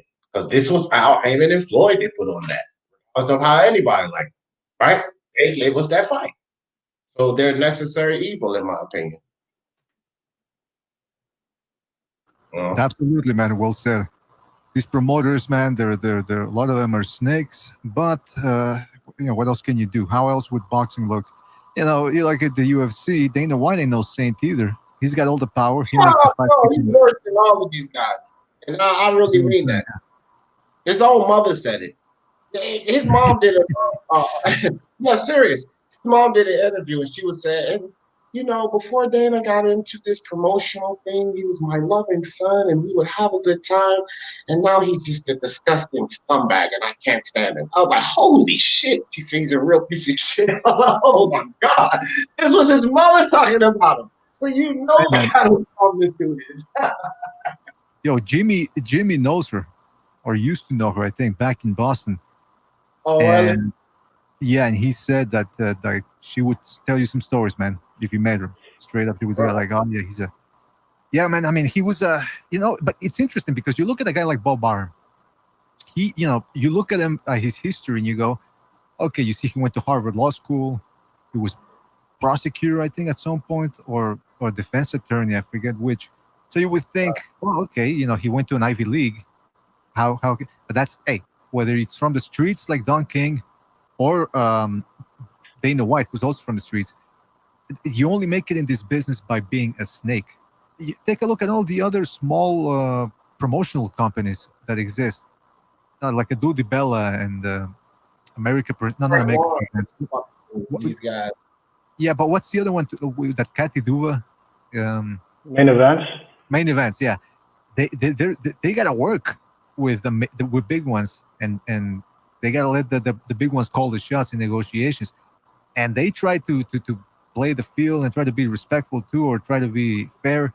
But the other ones are just too entrenched, man. Too much money. I'm not saying they're okay.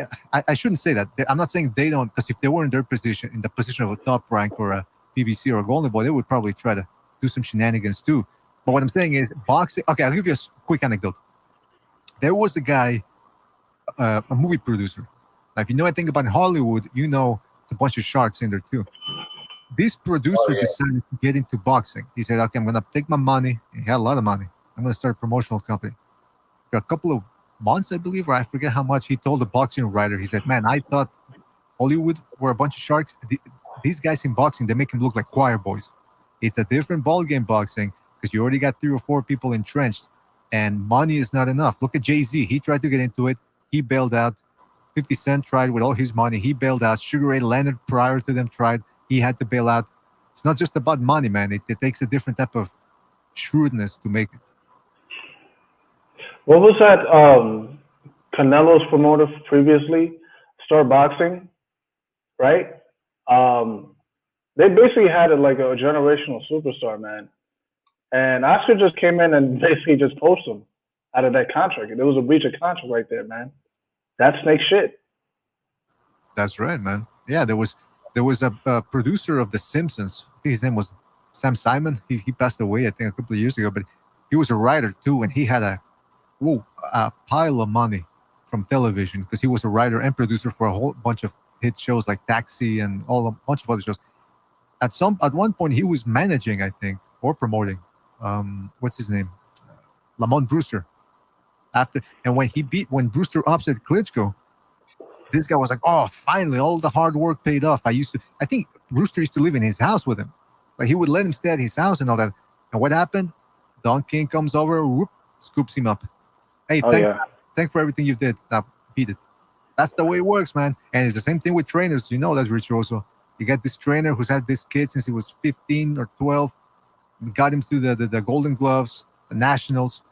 Then all of a sudden, once he becomes a pro, whoop, Golden Boy comes in, top rank, whatever, and they go, you know what? I think you need a better coach. You need a pro. This guy's good, but you need a different approach for the pro ranks. And in comes Freddie Roach, Robert Garcia, some other established trainer, and the other the unknown trainer has to hit the curb.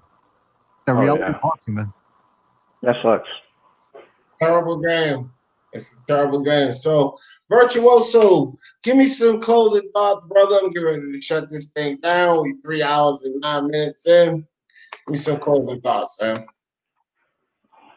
I think after what I've seen this past weekend, man, the Charlos are the real deal, man.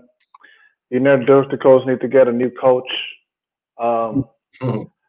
Josh Taylor's a beast as always, man. Hope he gets to fight, you know, Jose Ramirez down the road, man. But yeah, man, another good weekend of fights, man. I look forward to what October brings, man. And I know it's gonna be a good month of boxing, man. Thanks for letting me on the panel, D. Really appreciate it, man. Always, bro. Always welcome, fam. Appreciate it. All right, Mr. BDA, what's good? Give me some closing thoughts, brother. Boxing's back. We're getting some very good fights this upcoming 3 months or whatever it might be before the end of the year. Hopefully they start letting crowds back. Hopefully they end their little agenda and people start waking up and say, you know what, let people back in there, man. We're tired of this BS. Unless my 22-year-old cousin or friend, whatever, they start dropping dead, okay, then you can start shutting society back down. But until then, it's over. We don't buy it anymore. So Australia's doing it. Hopefully the rest of the world does it. I want to see some good fights. And that's about it, man. D, thank you for having me on, man. Always appreciate it. All right, always a pleasure, bro. Appreciate you guys coming through. And I say this, guys. I will say this. And Casimero, Master Inoue, it's going to be a very, very good fight. Very good fight. I can't wait to see it. What's up, Boston Nick? No worries, fam. You're never late. You're here. And yeah, YouTube might be fucking with me, man. Only thing you could do is unsubscribe, subscribe back, and then hit the icon, and maybe they'll start sending it again. And that's for anybody else who's not getting them. Just unsubscribe, subscribe back, and hit the black bell icon. But they've been doing that. But anyway, I think Casimero and Inoue is a very, very good fight. Very good fight. Casimero is a dangerous guy. You know, like we were saying earlier, 60-40, but I would have to pick Inoue in that fight because John Real Casimero gets a little sloppy at times. Outside of that, I think these are two of the better guys in that division and probably the only two guys that can beat each other. And you can slide Nonito Donaire in there. And then the Charlo twins. Simply put, show them guys their respect. Don't put any hashtags on it. Don't talk about, GGG beating them down and all of this. No, just show them the respect because this is a fight that you guys demanded and he answered the call. Both of them. They answered the call. They stepped it up. And both of these guys are searching for opponents that you want them to search for. Jamal's searching for GGG, unification. Jamel is looking at two champions, whether it be the IBO or the winner of Castano and Textera. So the guys are doing what you're asking them to do. Show them some respect. And I say shout out to the Charlo brothers. Great weekend they had, and I give them full respect. And when it comes to my boy Teofimo Lopez, well, I'm just going to make this short and sweet. Teofimo Lopez is going to knock Lomachenko the fuck out in the 7th round. And y'all know how I always end this thing. For the love of sports, let's talk about it. Peace.